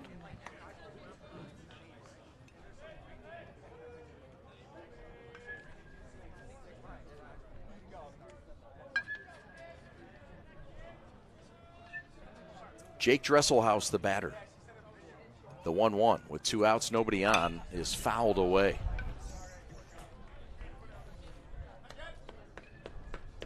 Boy, the scouts came in droves. Lots to watch in game 1. And Robert Clan and Brock Porter didn't disappoint. Porter with a no-hitter. Clan with a fine performance. Dresselhaus lays off the breaking ball. Brother Rice went to the Final Four a year ago before losing to Grand Blanc, the eventual state champion. That was in Division I. St. Mary's competed in Division II last year. There's a fly ball deep to center. Going back is Dowd looking up, and that ball is gone. Dresselhaus has done it again. St. Mary's leads 1-0 on the Dresselhaus dart into the wind here in Troy. That's a long shot. That's into the wind over a 20-foot fence to almost straightaway center field. That's Jake Dresselhaus's third of the year, and there it is again. I mean, you really got to give it a ride to get it out of here in center. You really got to give it a ride to get it out of here in wind. But Dresselhaus has that kind of pop. He led the state last year with 14 home runs. And Jake Boss Jr. is getting a treat up in East Lansing next year. There's a breaking ball that nearly nips Crichton. Jack in game 1 did have a hit. Here's the 1-1. Fouled back. That's home run number 22 on the year for St. Mary's. It's about 3 home runs a game. And not a pace that you expect them to keep up. They hit 59 a year ago in 44 games. There's a ground ball left side, easily handled by Fox, who fires to first. And the side retired, but not before damage is done. And the Dresselhaus third home run of the year has the Eaglets on top. 1-0 from Warrior Complex in Troy, Michigan. Having a good time. Hope you are too. Thanks for watching. We're the Prep.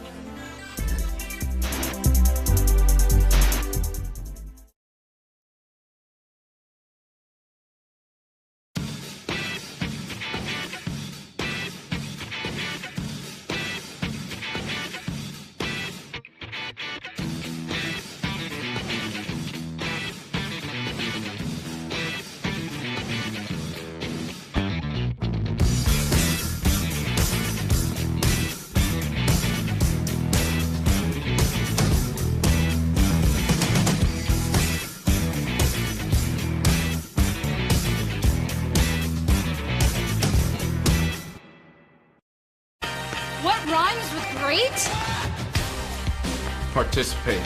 Where does greatness start? Here, in the classroom. On the diamond.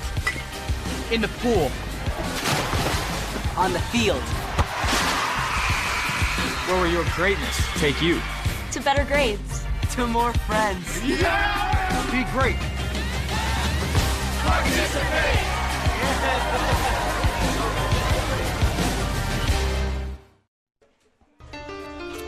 There you see the impact players for Brother Rice, led by Bob Riker in his 24th year. Alex Cheeseman, along with Braden Dowd, Alfredo Velasquez, the Michigan commit, Jake Coulter, the Central Michigan commit, just working back from that arm. He had Tommy John. Not batting, number 3. And he's a guy that threw a couple innings, had 5 Ks against Dakota. They're working him back in slowly. And it's good news that Jake Coulter is feeling better. And it's good news that he's going to Mount Pleasant to be a Chippewa. I'm sure Bob Riker is excited about that. Fire up Chips. There's a swing and a miss. Kieran Cowie has 3 strikeouts. He's given up 3 hits and no runs as he enters the 3rd. Pitches down low.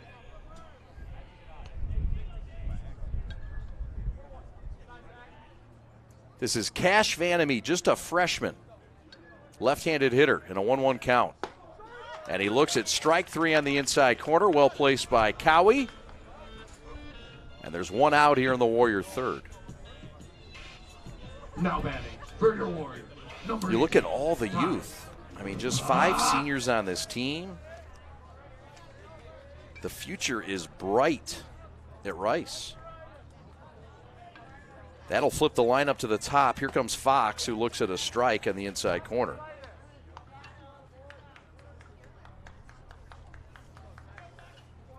Tyler Fox.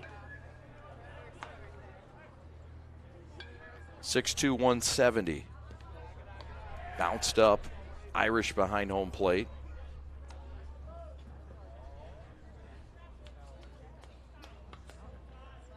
Is Irish catching both games? He is. How about that?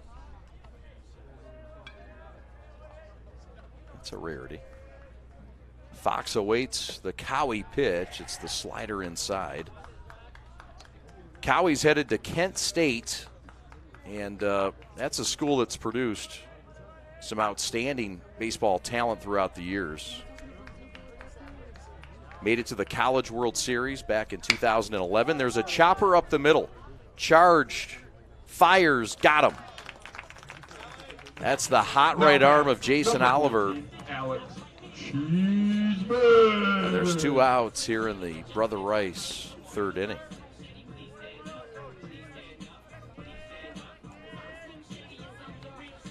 Jason timed it up. It's turf. St. Mary's plays on a grass natural field. It's grass in the outfield.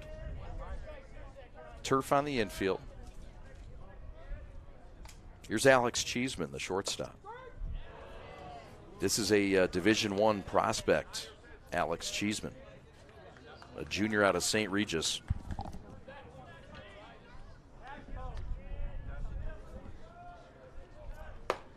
Looks outside. Beautiful sunshine, a little bit of wind, but Warrior Park looking just beautiful. This place is hidden. I mean, I live in this area. I didn't even know where it was. What a hidden gem. Pitches in the dirt. I was trying to tell my wife where it was, and I said, it's over, you know, I was trying to tell her roads. And then I just said, it's over by Kohl's. Or it's over by whatever the department store was over here. And she got it right away. She oh yeah, I know where that's at. The full count pitch with 2 outs to Cheeseman. And he walked him. That's the first walk of the day for Kieran Cowie. Cheeseman draws the walk. That's his 14th walk now in 11 games. And this is a guy that's on base percentage is impressive, and that's why he's in that number 2 hole. Here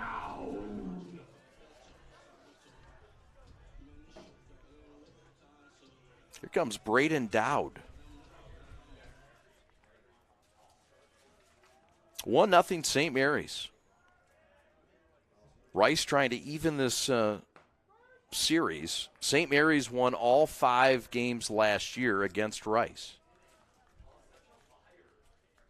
including their Catholic League championship win, which was of come-from-behind variety on the Ryan Minnie McKay triple over the head of this man, Mr. Dowd.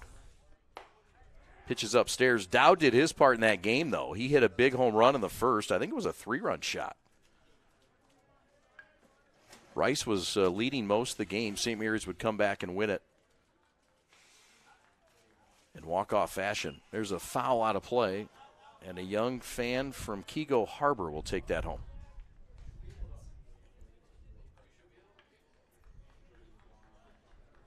We were talking about Mitchell's before the game. Where's Jeff Calcaterra? He was talking about Mitchell's. Yeah, you start talking about Mitchell's, man, I'm getting hungry. Mitch's. Thank you, Dad.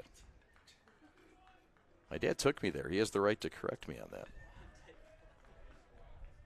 No more corrections, okay, Dad? There's the pitch upstairs, throw down to second, not in time. That's a great jump. Alex Cheeseman with a stolen base and a good read on that fastball. And now the Warriors have a man in scoring position in a full count with 2 outs. It's a nice jump. Look back even. And a good throw didn't even have a chance. Swing and a miss. Got him on an off-speed pitch. Kieran Cowie liked it. And that'll end the side. So the Warriors strand a runner and get the Eaglets out of a jam. 1-0 St. Mary's. We go to the top half of the 4th inning.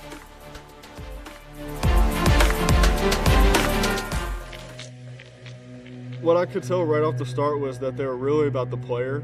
And I just got out of high school, so I was using BB Corps bats for the past 3 or 4 years. When y'all came to me, took my advice, trying to figure out what we wanted, what I learned in high school about bats, and what I wish I had, it's really cool to be a part of.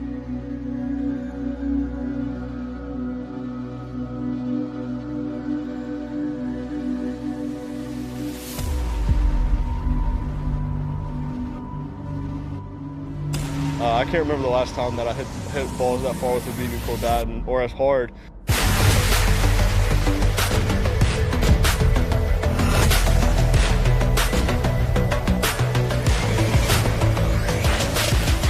Definitely the best BB Corps bat I've ever swung in my life. And I've swung plenty of BB Corps bats.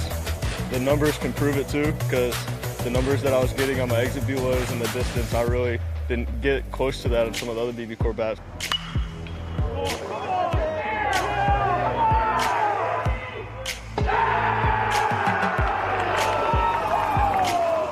Yeah, just overall, it's been really fun. Know that you were a part of it and that a lot of kids are going to love to use it. Yeah, super excited.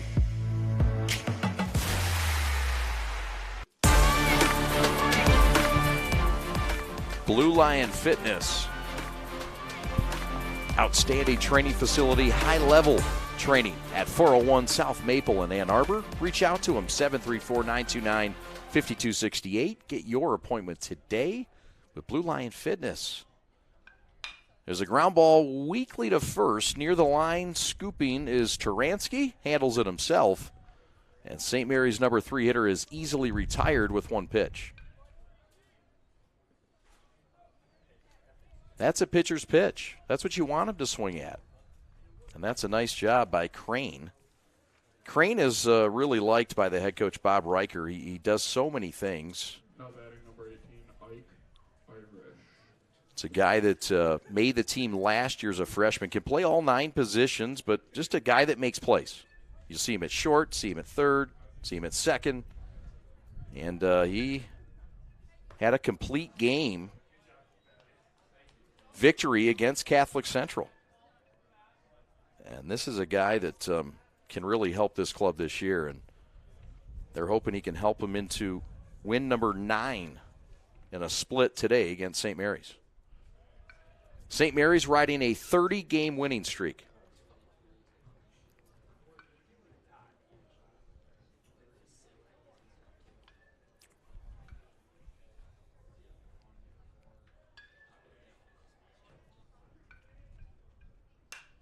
There's a fister into left center field. And handled with the high sky and the sun and the wind, no problem. Not so fun to play out there. But Velasquez handled it with ease. So there's now 2 outs, and that'll bring up Ryan Minnie McKay. You take a look at this beautiful Warrior Field. It's a nice look. Alex Westfall is your executive producer today. Ryan Minnie McKay committed to play his ball in East Lansing at Michigan State University. Crane was something to say. Off-speed pitch fouled away. Jack Fleury is the catcher, a sophomore. From Rochester, probably play with a lot of these St. Mary's kids. Pitch is taken for strike 3. Out on strikes. And it ends the St. Mary's 4th. We got a tight one. Game 2, 1-0 St. Mary's lead. Let's go to the bottom of the 4th. Stand up and stretch it out.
Oh, yeah, look at that.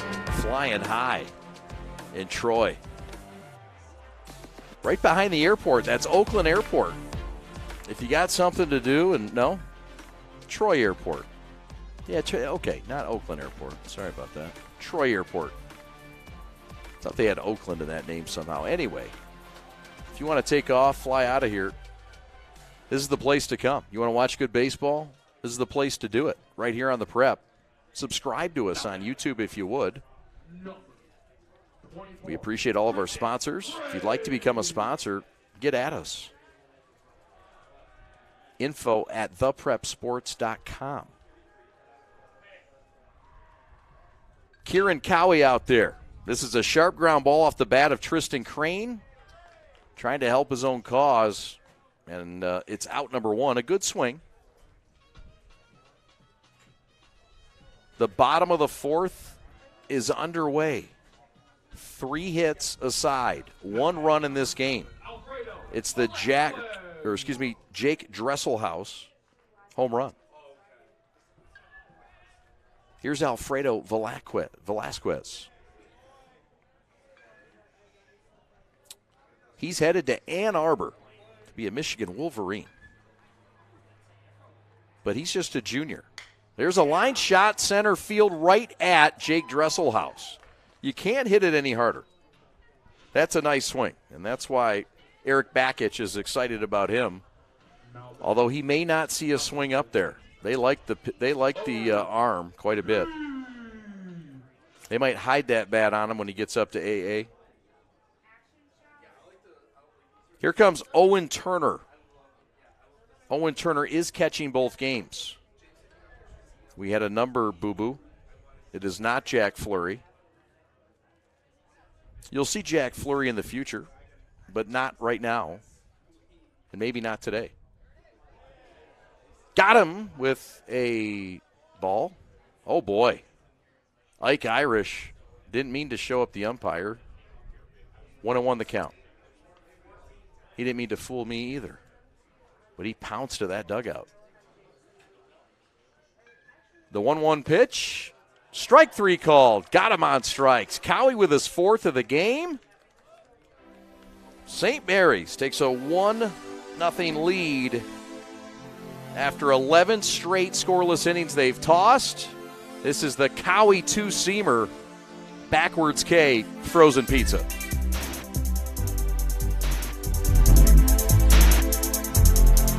What rhymes with great? Participate. Where does greatness start? Here, in the classroom. On the diamond. In the pool. On the field. Where will your greatness take you? To better grades. To more friends. Yeah! Be great. Participate.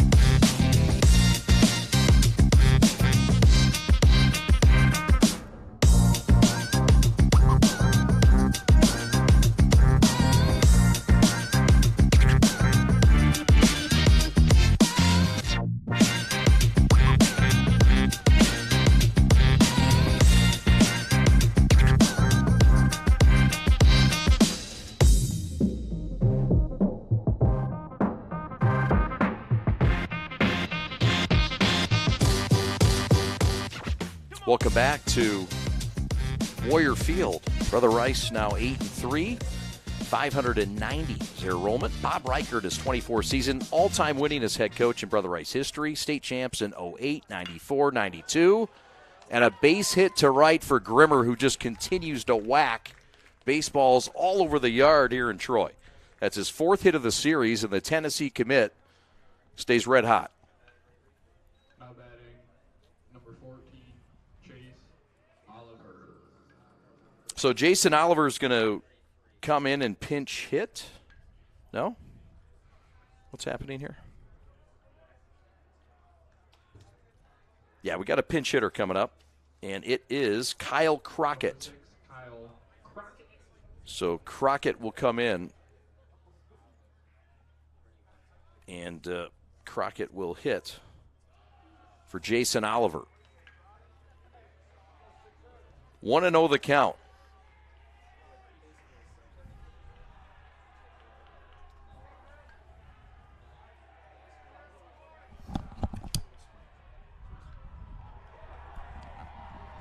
Squares to bunt, pulls it back. It's a strike called.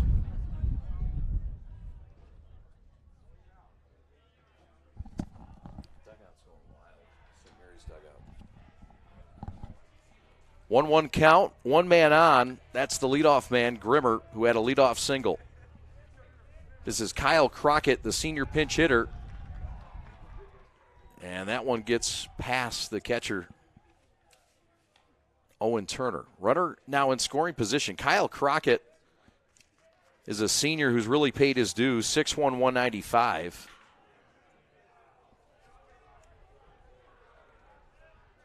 Crockett with just his 4th plate appearance of the season. Swing and a miss. So he's out on strikes.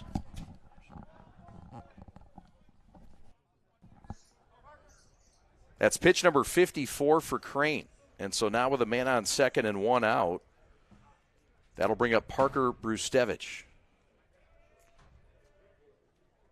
And now we're going to get a conversation. That's strikeout number 5 for Crane against just one walk.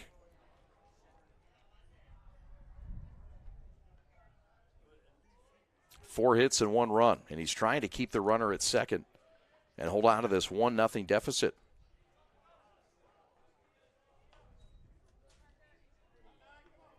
Parker Brustevich.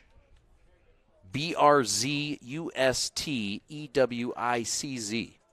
If you guess that right, come on up here. I'm going to give you a hug. There's a ground ball right back at him. Off of Crane's chest. He can't find it. That'll be scored as a hit by Brustevich, we think.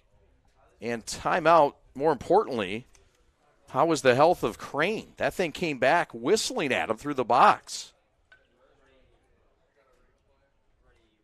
And so now Bob Riker's going to come out as we get a second look at this thing. Ooh, it went off his right shoulder or right pec. So, yeah, he throws with that arm. So that's something you're concerned about. And now Bob Riker looking for some. He's asking for a couple pitches, and he's got to ask the St. Mary's bench for that. And Matt Petrie says, yeah, I went to school here. He could do it. And it looks good to me. This is a tough cookie here in Tristan Crane, just a sophomore, and he's in a big spot right now.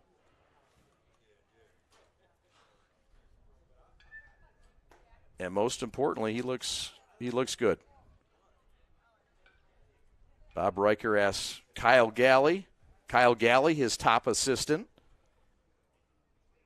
You might know Brad Galley. He does a fabulous job on Channel 7. We don't pump other stations often, but when you're Brad Galley, we will. And when you're in his house.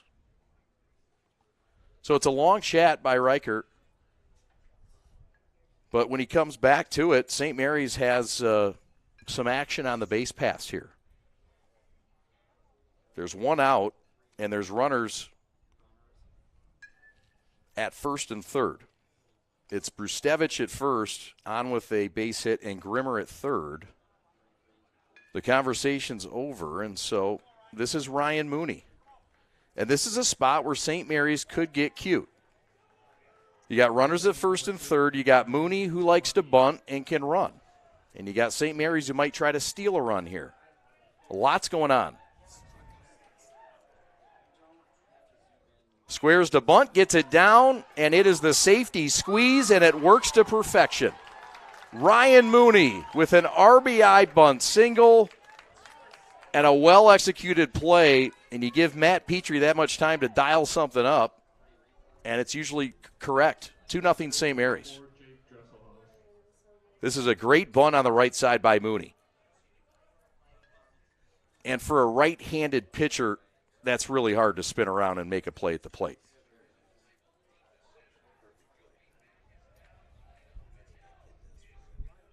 So it's an RBI for Ryan Mooney and runners at first and second. 2-0 St. Mary's, and here comes Jake Dresselhaus. He was responsible for the third inning home run, his third of the year. He's now hit 17 home runs in a season and a third.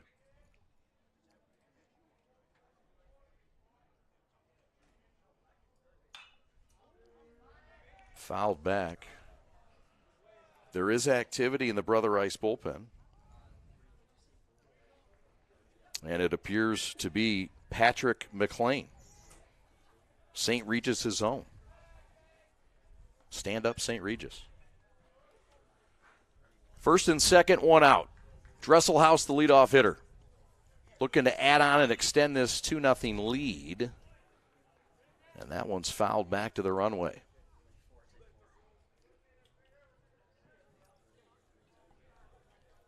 Starting to get chilly. Might have to shut some of these windows. Or throw on a coat. Sorry, I'll change. My bad. I was just saying. I wasn't suggesting. I was just saying. It's getting a little chilly. I mean, Alex Westfall.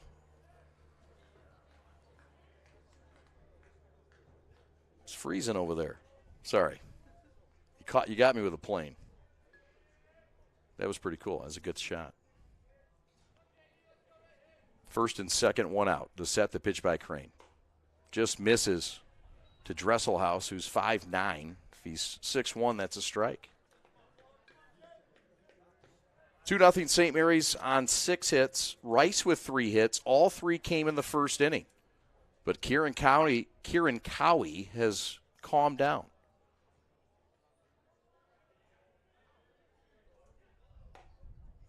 Pitch just misses too tall, and we're going to fill it up. So full count. We'll see what Matt Petrie does with the bases occupied at first and second in a full count. And a stick you trust in Dresselhaus. There you see Matt Petrie in his 12th year. Former Wolverine, former Warrior. His father, Dan, is the pitching coach, former world champion. There goes the runner from second to third, and it doesn't matter. It's a walk. And the bases are loaded with one out, and here comes Jack Crichton. Now batting number 5, Jack Crichton. The bullets just don't end for St. Mary's. And Crichton has been a guy that's delivered some big RBIs already this year. And he's got an opportunity here. Jack finished second in batting average a season ago to Alex Mooney. And a guy that really can find a barrel. Jeff Calcaterra is the 88 grad of Brother Rice. He's the athletic director. George Port, the athletic director of Orchard Lake St. Mary's in his 36th season and final season. Fouled out of play. Jeff Calcaterra played some baseball here at Rice. Went on to a professional career as well.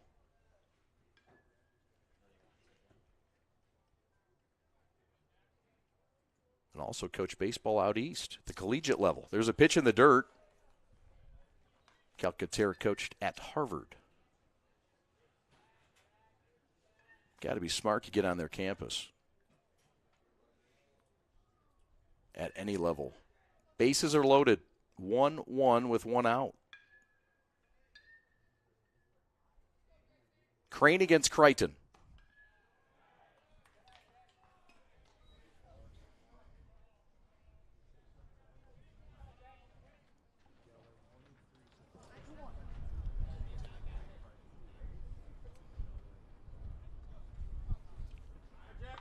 Brustevich at third.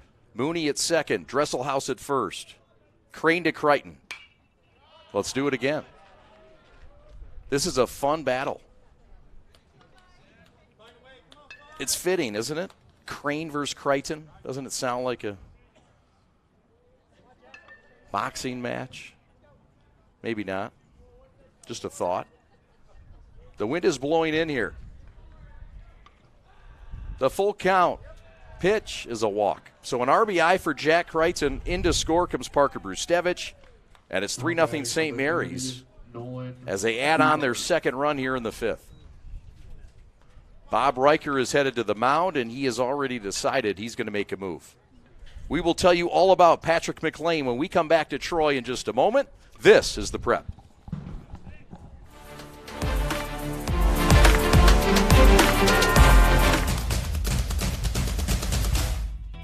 As the voice of Michigan student athletes, the Student Advisory Council's role is to convey the message of how high school sports are supposed to be played. We are responsible for helping the MHSAA maintain a positive and healthy atmosphere so the interscholastic athletes may thrive. We believe athletes should be competitive, sportsmanlike, and excel academically. We believe students in the stands should have fun, but not take the focus away from the game. We believe coaches should act as teachers, helping student athletes develop while still keeping high school sports in perspective. We believe that parents should always be positive role models and be supportive of their child's decision. We believe officials commit their own time to high school sports. And respect should always be shown and given for them. The most important goal for student athletes is to enjoy high school sports while keeping a high level of respect between all those involved in the games. Enjoy the game!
So here comes Patrick McLean in a tough spot. Bases loaded, 1 out.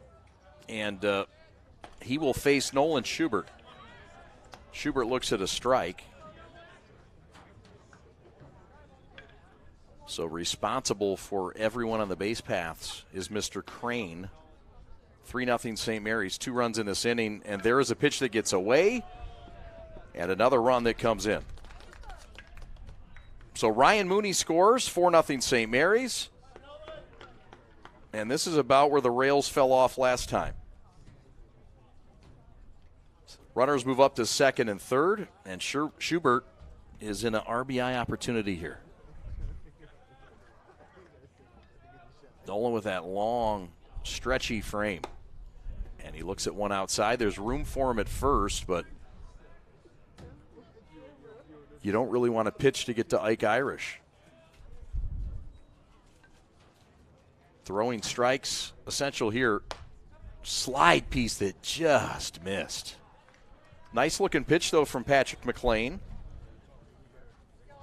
His uncle Dan is the athletic director just down the road from Brother Rice, just down Lasser, at Country Day. And he went to Rice, his Uncle Dan. He's got a boy up at Central Michigan. So bases are loaded. Here comes Irish. And the pitch is low.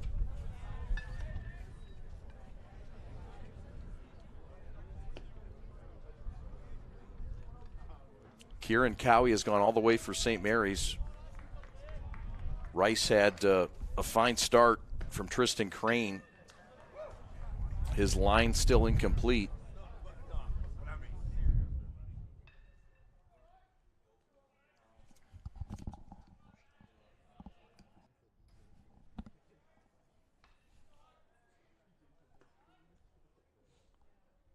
Swing and a miss. Fooled him with that one. Irish 0 for 1 today with a walk. Been on base once. Dresselhaus at third, Crichton at second, Schubert at first. 1 out, and the pitch is low. So back-to-back walks, and now it's 5-0 St. Mary's. This is a team that you just cannot give runs to. Number 3, Minnie McKay. And so Irish will come off in substitution of a courtesy runner. And the courtesy runner is Aiden Donovan, a guy who we've seen on the mound a lot. And he can also run. He's an athlete. Pitch is low. Good stop here by Owen Turner. It's been a long afternoon for this backstop. Got to give him credit. He's been fighting dirt balls all day.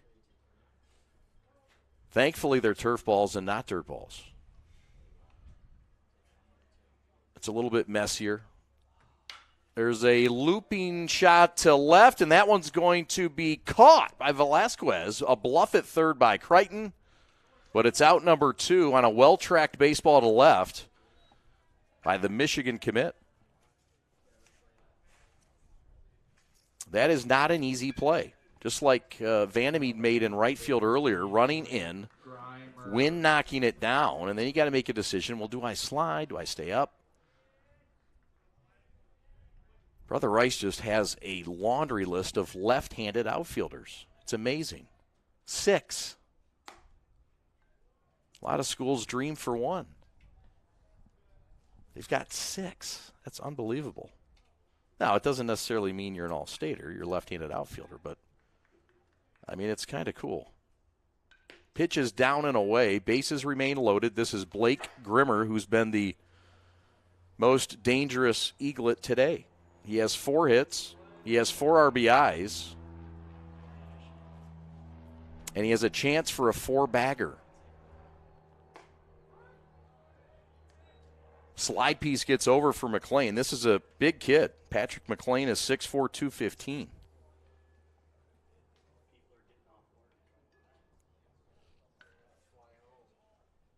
Swing and a miss. A big out for McLean. He gets Grimmer to go down and keeps the bases loaded. but not before St. Mary's adds a 4 spot and brings their lead to 5-0. We go to the bottom half of the 5th.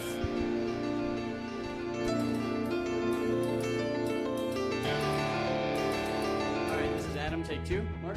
I guess. I go like this. The best part about playing football in Texas has to be the reaction from the community. I want to encourage others to play volleyball or choir because you get to experience new things and do stuff that you've never done before. My reason why is passion. My reason why is pride.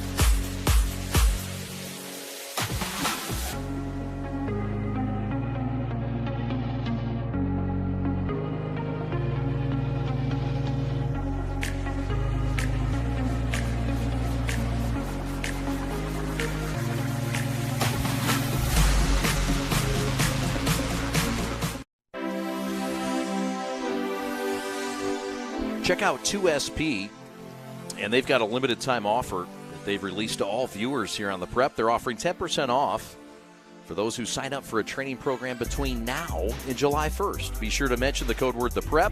Take advantage of this discount and wonderful opportunity. 2SP's custom programs blend disciplines of exercise, science, coaching, and athletic skill development, which implement robust habits that help athletes succeed in competition. Check them out, Joe Neal and the fine folks at 2SP Sports. Welcome back to Warrior Field.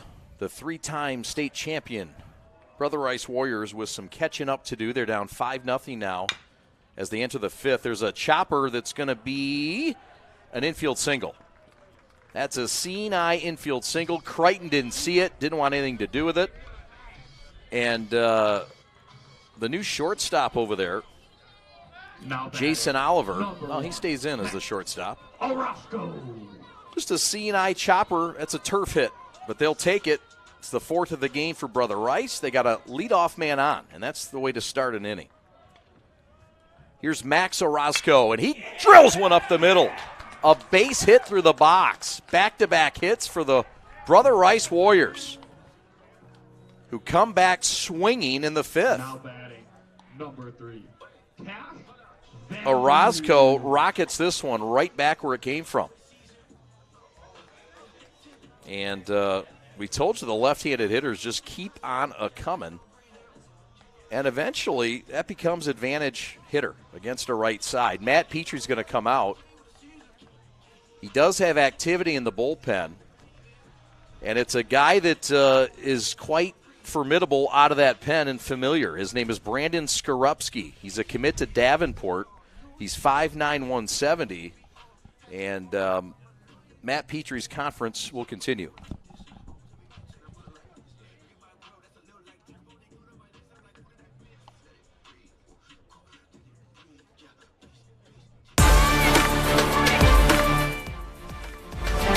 There's just one place where students are students first, and athletics are played with purpose and perspective.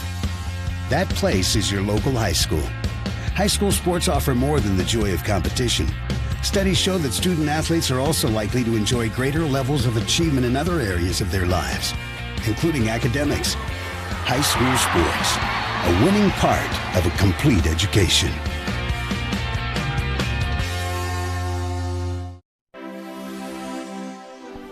So Skorupski will stay in that pen, and Matt Petrie decides to keep rolling with the Kent State commit, Kieran Cowie. Back-to-back hits. Cash is going to bunt out. So Cash Vandermeer with a bunt that stayed up. Crichton caught it. And that's a tough one there for the rookie. So one out. The runners stay put. It's Orozco at first. Now batting number 18. And Taransky. And that's, it's a tough one. A pitch up like that.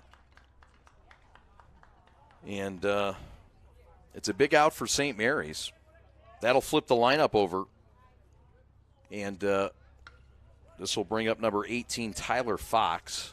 Fox has a hit in this game. He has one of the 5 Brother Rice hits. Pitch is low. Kieran Cowie has thrown 53 pitches so far today.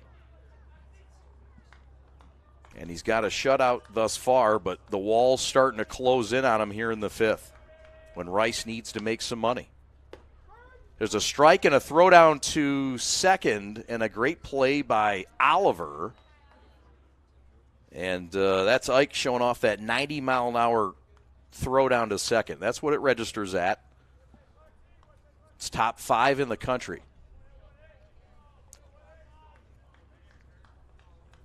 Runner at second is Turansky. Runner at first, Orozco. The pitch is tapped foul off the foot of Mr. Tyler Fox.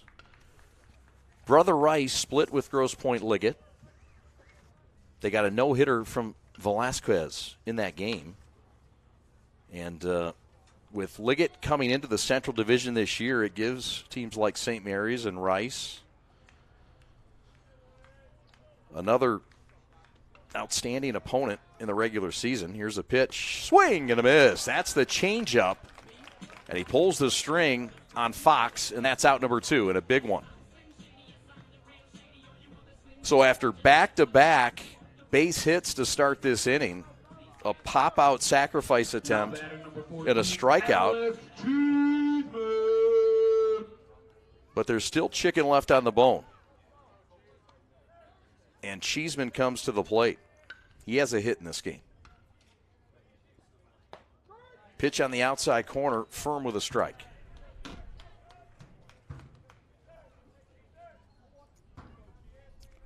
The left-hander Skorupski continues to work in that bullpen, and with all the left-handers in the Brother Rice lineup, it makes sense.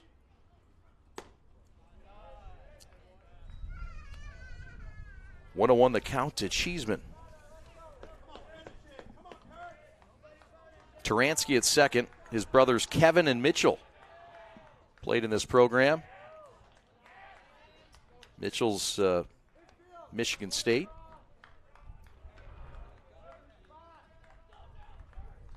Full count, 2 outs. The runners will be on the move. The pitch to Cheeseman.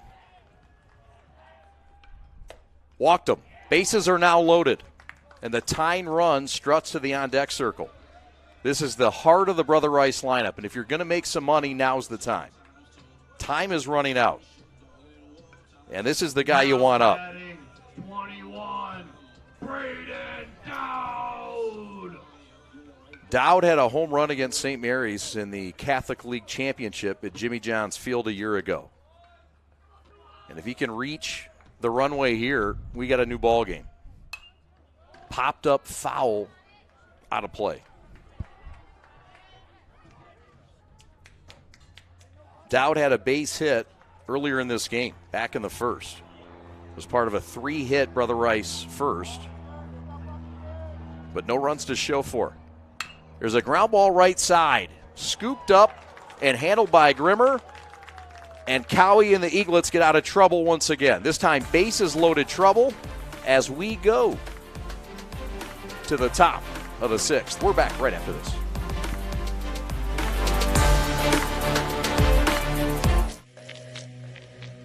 What I could tell right off the start was that they were really about the player, and I just got out of high school, so I was using BB Corps bats for the past 3-4 years.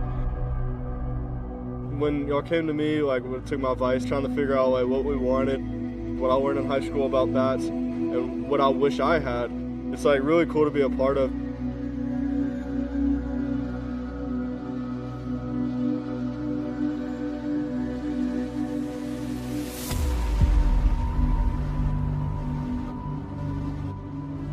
I can't remember the last time that I hit balls that far with a BB Corps bat or as hard.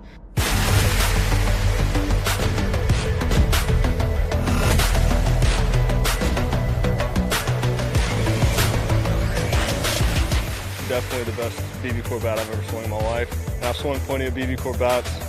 The numbers can prove it too, because The numbers that I was getting on my exit velos and the distance, I really didn't get close to that in some of the other DB Corps bats.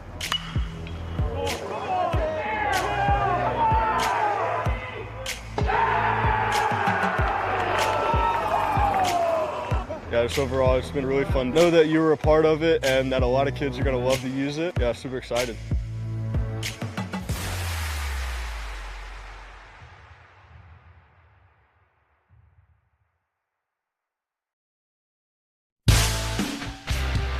Here comes Jason Oliver to start things off for St. Mary's here in the 6th. Oliver, Brustevich, and Ryan Mooney are due up for Matt Petrie. Matt Petrie is assisted by Dan Petrie, Theo Piccarelli, and Aaron Wilson. And his fine director of baseball operations is Tyler Fenzel.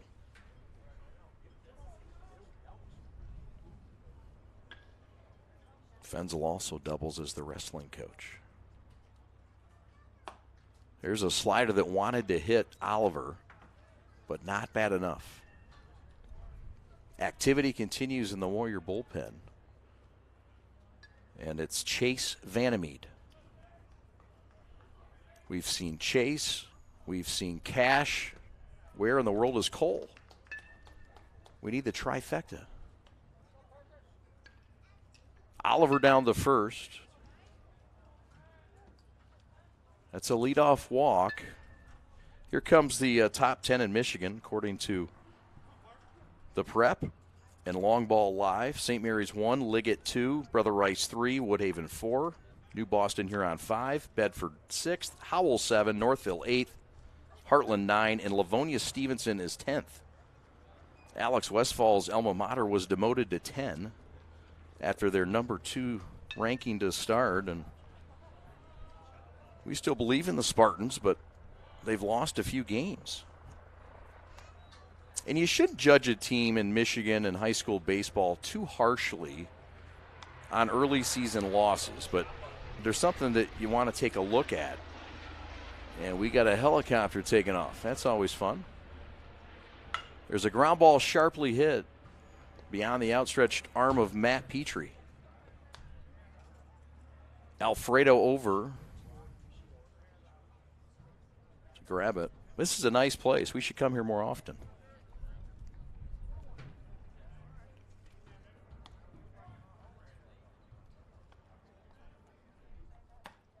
Pitches outside. This is Parker Brustevich.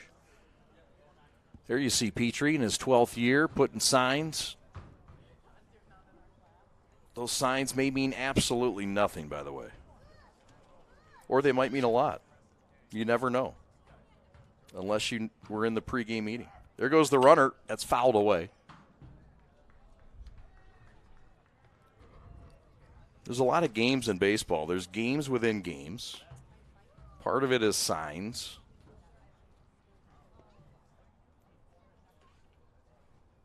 Part of it is positioning.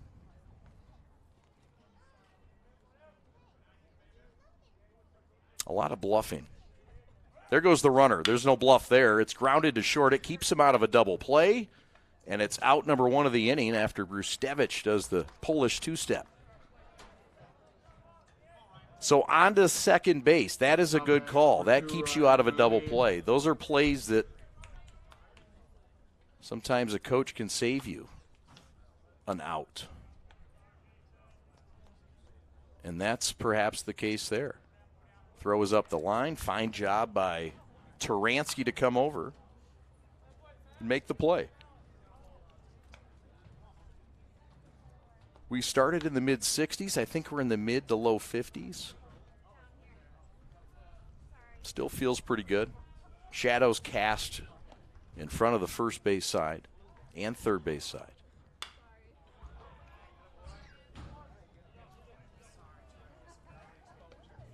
St. Mary's will play next Tuesday, 1 week from today. They'll take a pause. Catholic League schools are on spring break. And so the Athletics shut down a bit over the weekend.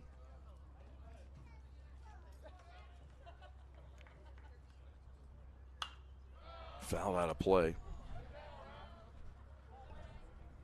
remember back when I was playing, some kids went on spring break, some didn't. Maybe you miss a game or two to go to Daytona or Cancun or wherever the kids go now, Panama City. Where? They go to Cabo now? I want to be a kid again. Cabo, my goodness. Beautiful. Is that where you're headed? Are you really? Good for you, man.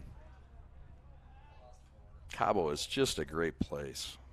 Man. Now you got me off my game. 5-0 St. Mary's. That one's lifted out of here. But these two programs will not have kids usually leaving town. They're going to stick around. These are serious baseball programs. And although they're kids, they are in season. So I don't know the rules of these coaches, but if you're serious about baseball, you don't take off usually anymore during spring break. That's a nice-looking slide piece that just misses. This is Ryan Mooney. Mooney had an RBI safety squeeze back in the 4-run fifth. He misses upstairs here. So Mooney is on, runners at first and second. Bob Riker is coming out, and he may go to his bullpen, and it looks like he will. We'll tell you all about Chase Vandermeed when we come back to Troy in just a moment.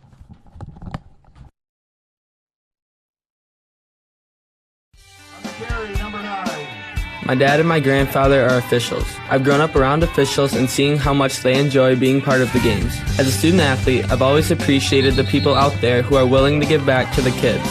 The Legacy program lets me officiate while I'm still in high school, working younger kids' games.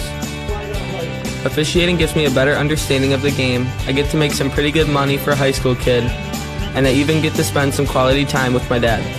There's help wanted. Just whistle.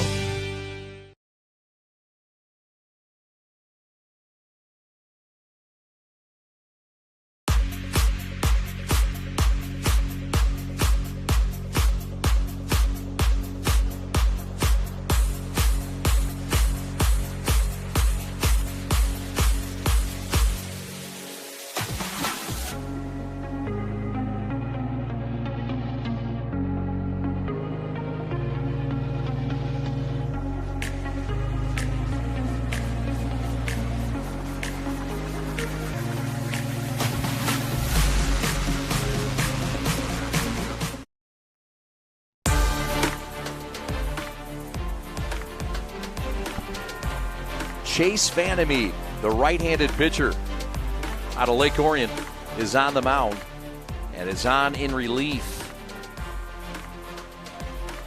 for McLean. Chase Vandermeed, we saw him in Game 1. It's a guy that can play the infield, and he also can pitch it quite a bit. We saw him on the basketball court as well, playing for Rick Palmer, but he can throw it. And this is a guy that is going to help Brother Rice out of the bullpen here today. A guy that really works hard on his craft, glue guy in basketball, and has his two younger brothers who are freshman twins on the club. How cool is that? His father is Mark Vandermeed, assistant coach at Michigan State University in baseball under Jake Boss Jr. Now on the mound, number 19, Chase Vandermeed. And so Vandermeed will be in a spot with one out, and he'll face Jake Dresselhaus, who's already left the yard once today.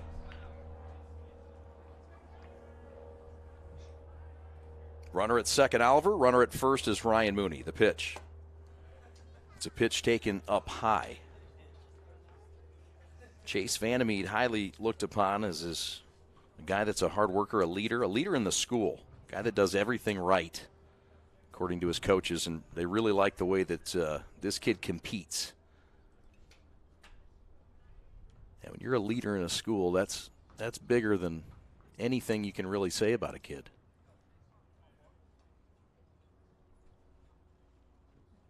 Pitches upstairs. 5-0 St. Mary's.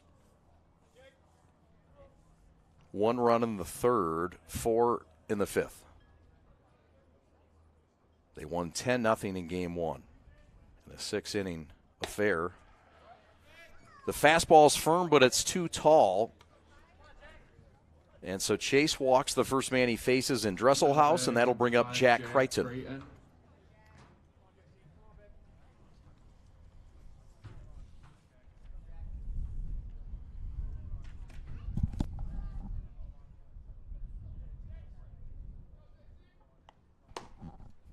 Outside to Jack Crichton, the future Wolverine.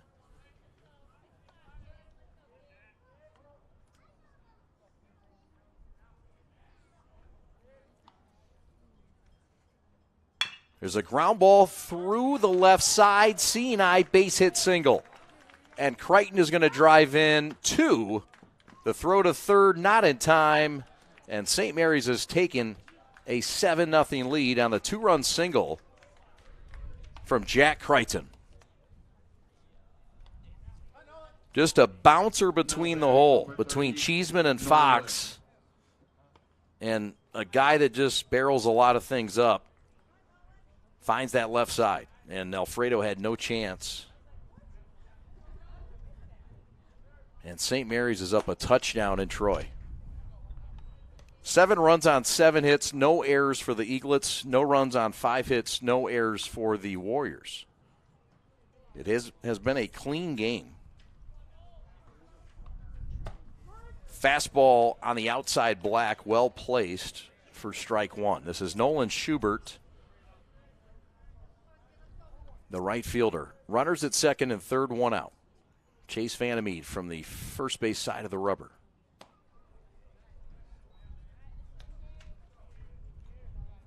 Staring into that sun and the shadow. Wind continues to blow in.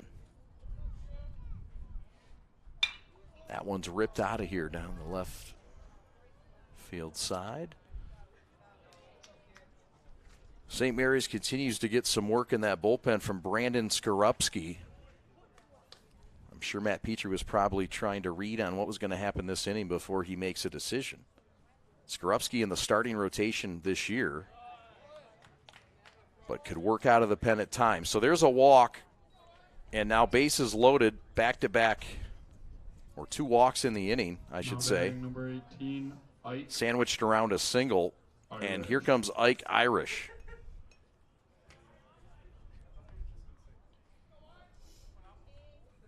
The pressure does not get relieved much in this lineup. Pitch is low, gets away into score. The third run of the inning is Jake Dresselhaus, and it's 8-0 St. Mary's.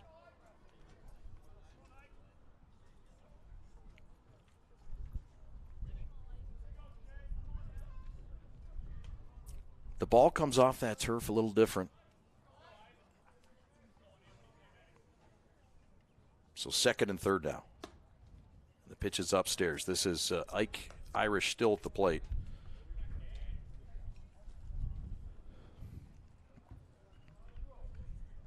Vincent Cowdery has moved into the on-deck circle for St. Mary's. He'll bat next. And there's a walk to Ike Irish. Not a bad move. So here comes Vincent Cowdery to pinch hit. And Cowdery will come on and hit for. Now batting number 16, Vincent. Ryan McKay. So McKay's been lifted. Cowdery is in. Bob Riker is out. And he wants a one-on-one with a sophomore hurler. Jake Chubbs Ruckhaber will come on to run for Ike Irish, whose day might be over as well.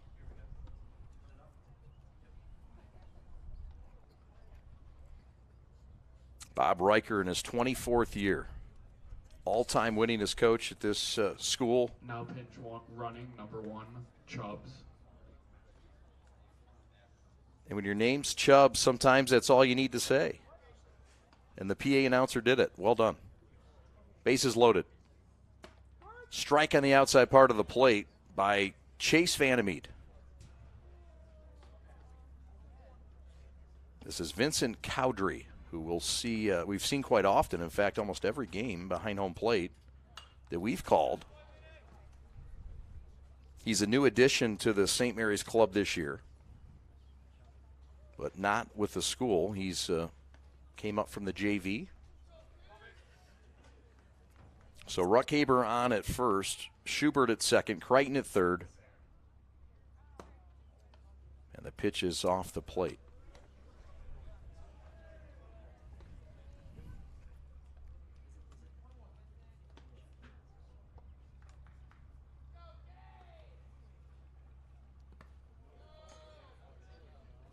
Full count now. Full count, 1 out. Nowhere to put him. Infielders creep in just a little bit in this windy, sunny Tuesday. Outside corner just missed. So it's now 9-0 St. Mary's on the bases loaded walk. It's an RBI for Cowdery. And for Cowdery, that is his third RBI of the season. And that'll bring up Mr. Blake Grimmer with the bases loaded. 13, Blake Grimmer. And he grounds one to second. Fielded by Orozco, fires to first. And it's an RBI ground out, but it's a big out to get Grimmer on a ground out. Just 1 run scores, 10-0 St. Mary's. And they are in that range of mercy. If they would be able to hold Rice to a 10-run margin in the next inning. But Jason Oliver's not done. Second and third. Fastball on the outside corner by Vandermeed. Good size to chase. 6'4", 180. He went to St. Joe's in Lake Orion. Good athlete, good kid. Line shot on 1 hop, past the glove of Orozco. Into score comes Ruckhaber. Right behind him comes Cowdery. And the Eaglets lead it now 11-0. Make it 12-0.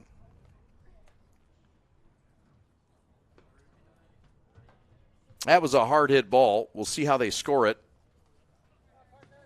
They will call it an error. So they'll call it an error. So no RBIs on the play.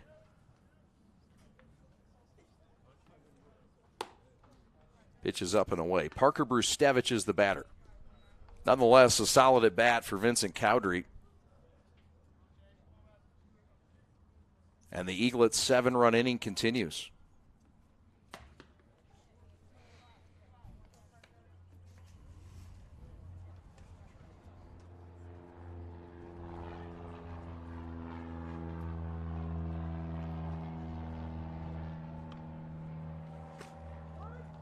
Pitch on the outside corner is a strike.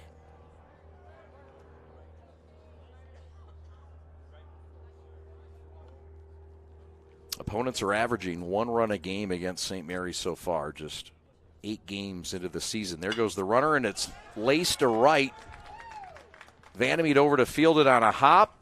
Matt Petrie will hold the base runner, Jason Oliver, at third.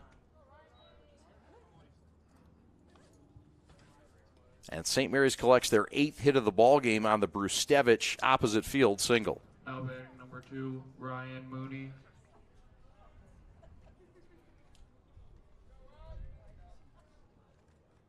Here comes Ryan Mooney with a hit and an RBI in this game.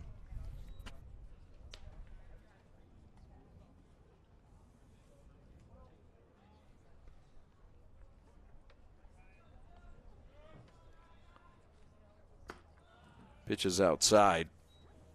Although St. Mary's has had their way against Brother Rice the last couple seasons, the series is quite lopsided in Brother Rice's favor overall in the all-time series.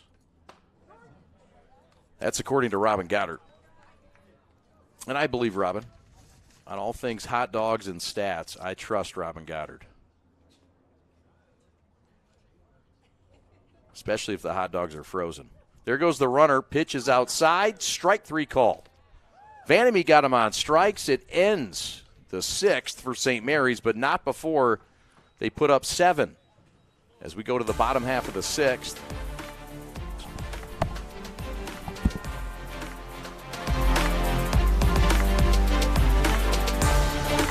There's just one place where students are students first, and athletics are played with purpose and perspective.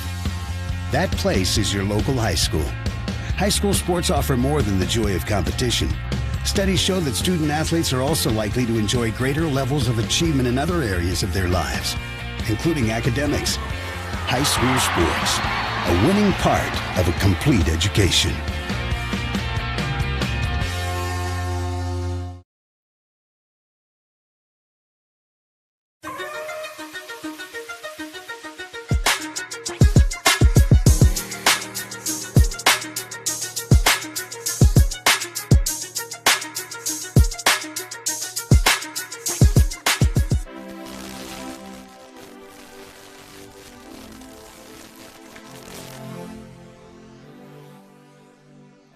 You look at the national rankings. St. Mary's number 1. Stoneman Douglas in Florida. That's down by Hollywood. Summerall out of Mississippi, number 3. This is the national rankings, by the way. This is not our rankings. This is college baseball newspaper. Barbie in Louisiana comes in at 4th. Rockwall Heath is 5th, 17-3. Look at all these teams playing 20-plus games already. Oh, to get in warm weather. Orange Lutheran comes in 6th. Sierra Canyon in California, 20-0 at 7th. Berkeley Prep in Florida, 18-0. Bishop Gorman, of course, out in Vegas. They're 20-1. They come in at number 9. And Tompkins out of Texas is 21-1. St. Mary's number 1 in the nation entering the season, according to Collegiate Baseball newspaper, before they played a game. And they've held on to that. Matt Petrie has gone to the bullpen, and he will bring in a trusted left-handed arm in the name of Brandon Skorupski, 5'9", 170, a commit to Davenport, a Division II school on the left side of the state. And he has quite the arsenal and was very effective a season ago. He's been good so far this year, too. This is his 3rd appearance. He's pitched 4 innings. He started a game. He's 1-0. And Skorupski is a guy that will kind of do both. He's given up 5 hits on the year, 6 runs, but just 3 of them have been earned. 9 strikeouts against 4 walks. Ground ball to short, fire across the diamond, knee high. And that hose of Jason Oliver showcased here in Troy on that ground out.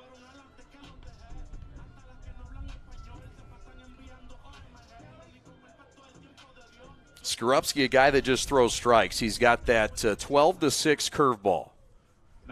And he can really throw that bender, but the efficiency of Skorupski is really in finding the strike zone. He is a guy that is around the plate on most things.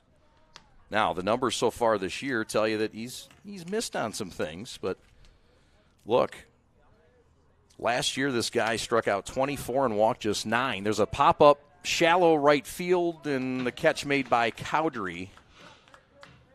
And the Warriors are down to their last out.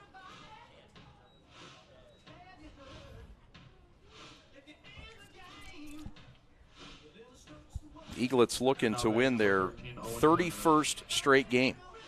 It dates back to last year. The Warriors,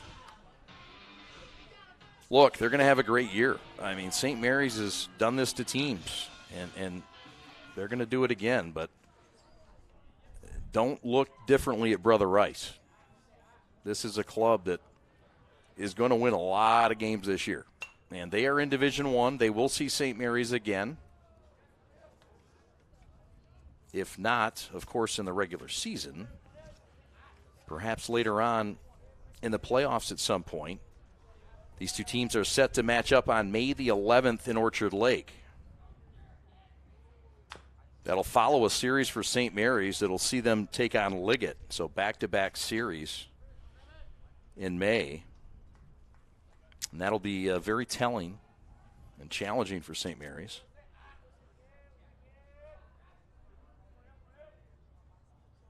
Down to their last strike.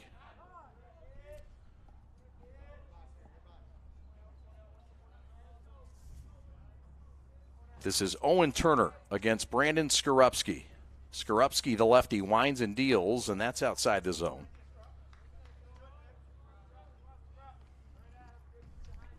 We will be on the air next a week from today. popped up, foul out of play. St. Mary's will take on Liggett. We'll have coverage of that. From Grosse Pointe,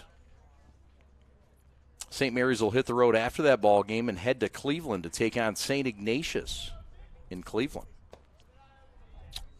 A solid team in the state of Ohio, ranked number 18th in the state at last note. They'll also head over to Columbus area and take on Olentangy Orange, who's third in that state of Ohio. Grove City, Ohio, also on the schedule on the 23rd, and Upper Arlington. So that'll be a fun test to go outside and try to beat up on the state of Ohio. It's always fun. So that's a walk for Skorupski. And that'll bring up Taransky. Two brothers that have come through this program, Kevin and Mitchell. Mitchell at MSU. There's a ground ball up the middle, and that's going to be scooped up and flipped to second, not in time. That's a fancy play by Minnie McKay. How about that? He's been playing all over the field. Number 1, Matt. This is great range here for McKay, who ranges far to his right and tries to flip it up to Oliver to no avail. That's a base hit, folks. And it's the 6th of the day for Brother Rice. And they're not done yet. This is Velasquez. Alfredo Velasquez. A guy that St. Mary's is certainly going to run into at some point on the mound, as you see the replay here by Minnie. And nearly made the play. Runners at first and second. Strike 3 called, struck him out. And that ends the ball game. Out on strikes is Orozco. The Eaglets have won their 31st straight game. And the streak continues. 12-0 over Brother Rice. They sweep the series. As you see the Skorupski slider for strike 3. We'll come back to Warrior Field to wrap things up in just a minute. We are the Prep. Thanks so much for watching.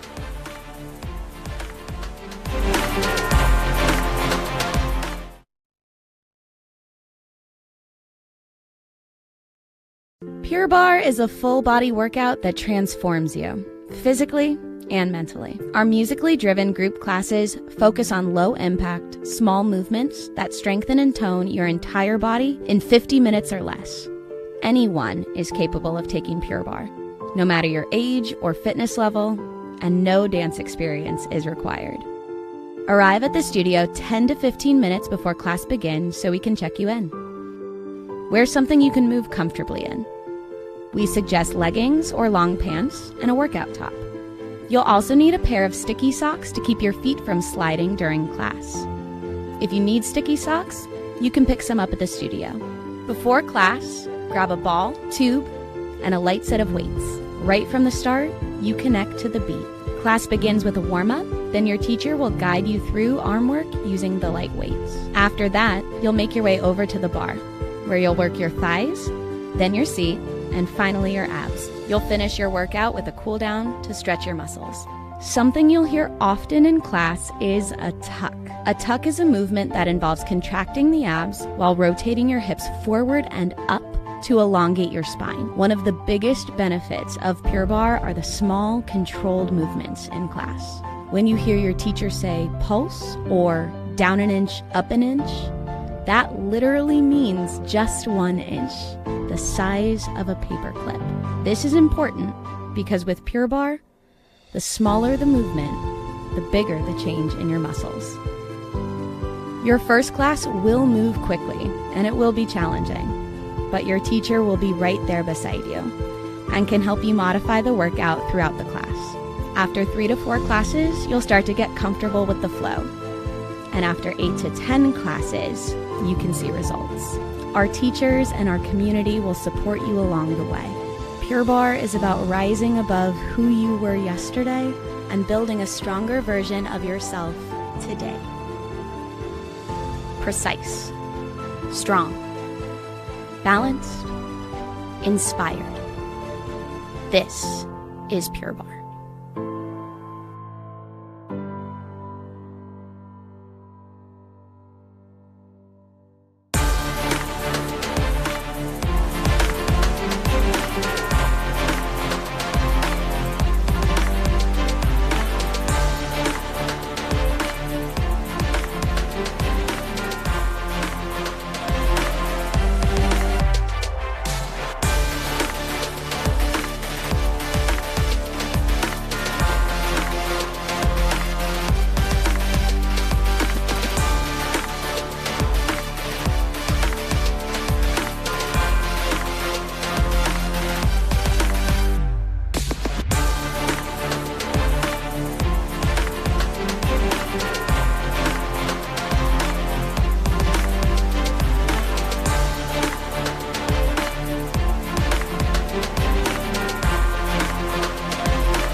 Welcome back to Warrior Field. St. Mary's has completed the shutout and the sweep. 12-0 St. Mary's wins it against Brother Rice. The Eaglets now go to 9-0 on the year. And Brother Rice falls to 8-4 on the season. Rice falls to 5-3 in Catholic League play. And St. Mary's improves to 6-0 in Catholic League play. My name is Chad Bush. Glad you're with us here on the Prep. As you look at the Brother Rice state titles, 3 of them last in 2008. And let's go to the highlights here. As you see the fly to right, that was on the opening play of the game. And this was the Schubert caught stealing.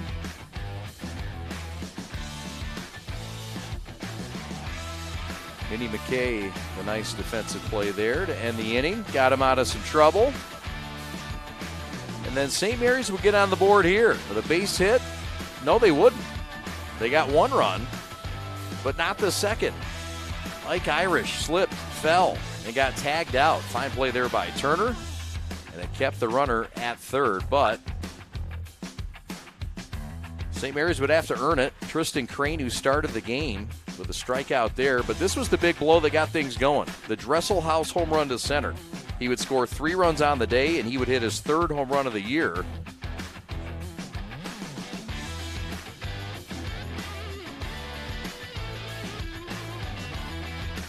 Kieran Cowie was solid, and he picks up the win. He goes to 3-0. He would go 5 innings, 5 hits, 6 strikeouts, just 2 walks. There you see the stolen base by Cheeseman.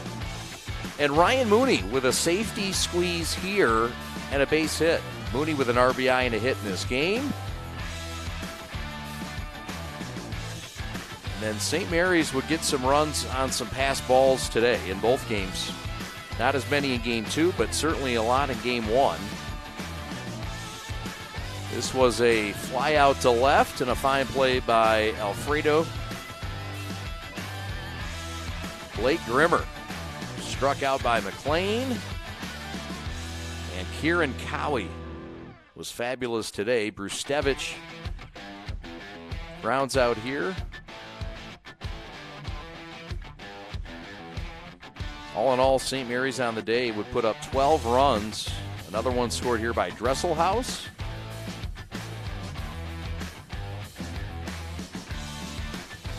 And the Eaglets go on to win it 12-0.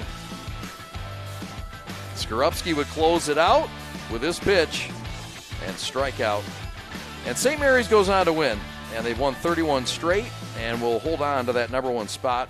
They are off for a week. And they go on the road and get a win against a very good Brother Rice team. And look, Brother Rice, again, they lose the series 22-0, but this is not a Brother Rice team that's going to lay down and it's going to be mercied much this year, if at all. So Bob Riker will have his kids ready to make another run. They went to the Final Four last year, and they look to get back there today. So we're back at it a week from tonight at in Grosse Pointe. And that'll be the postponed game and the rematch of what was supposed to be played last Saturday and was postponed due to cold. Brother Rice, meanwhile, is back at it also a week from today. And that is against Detroit Edison. They'll take on Grosse Pointe North the following day. And about time for us to get out of here. I want to thank our great fine folks and hardworking staff, led by Alex Westfall, your executive producer.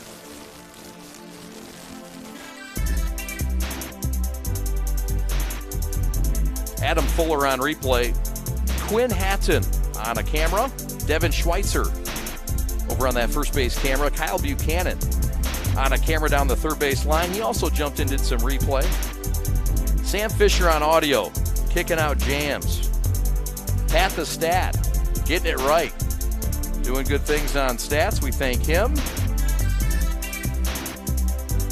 Alex Johnson on instant replay. James Ferris is your creative director. Julia Pisano. And Dima, where's he at? Dima's in the house on social media doing great things. We got a great crew. We're thankful for you to watch. Like us on YouTube. Follow us on our socials. We are The Prep. We thank you so much for watching. Special thanks to Kyle Galley and all the fine sports information folks at Brother Rice.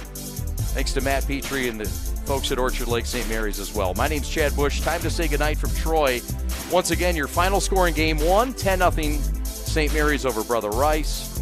And in Game 2, the Eaglets win it 12-0, both in 6-inning affairs. We'll talk to you next week from Grosse Pointe. Have a great night, everybody. So long.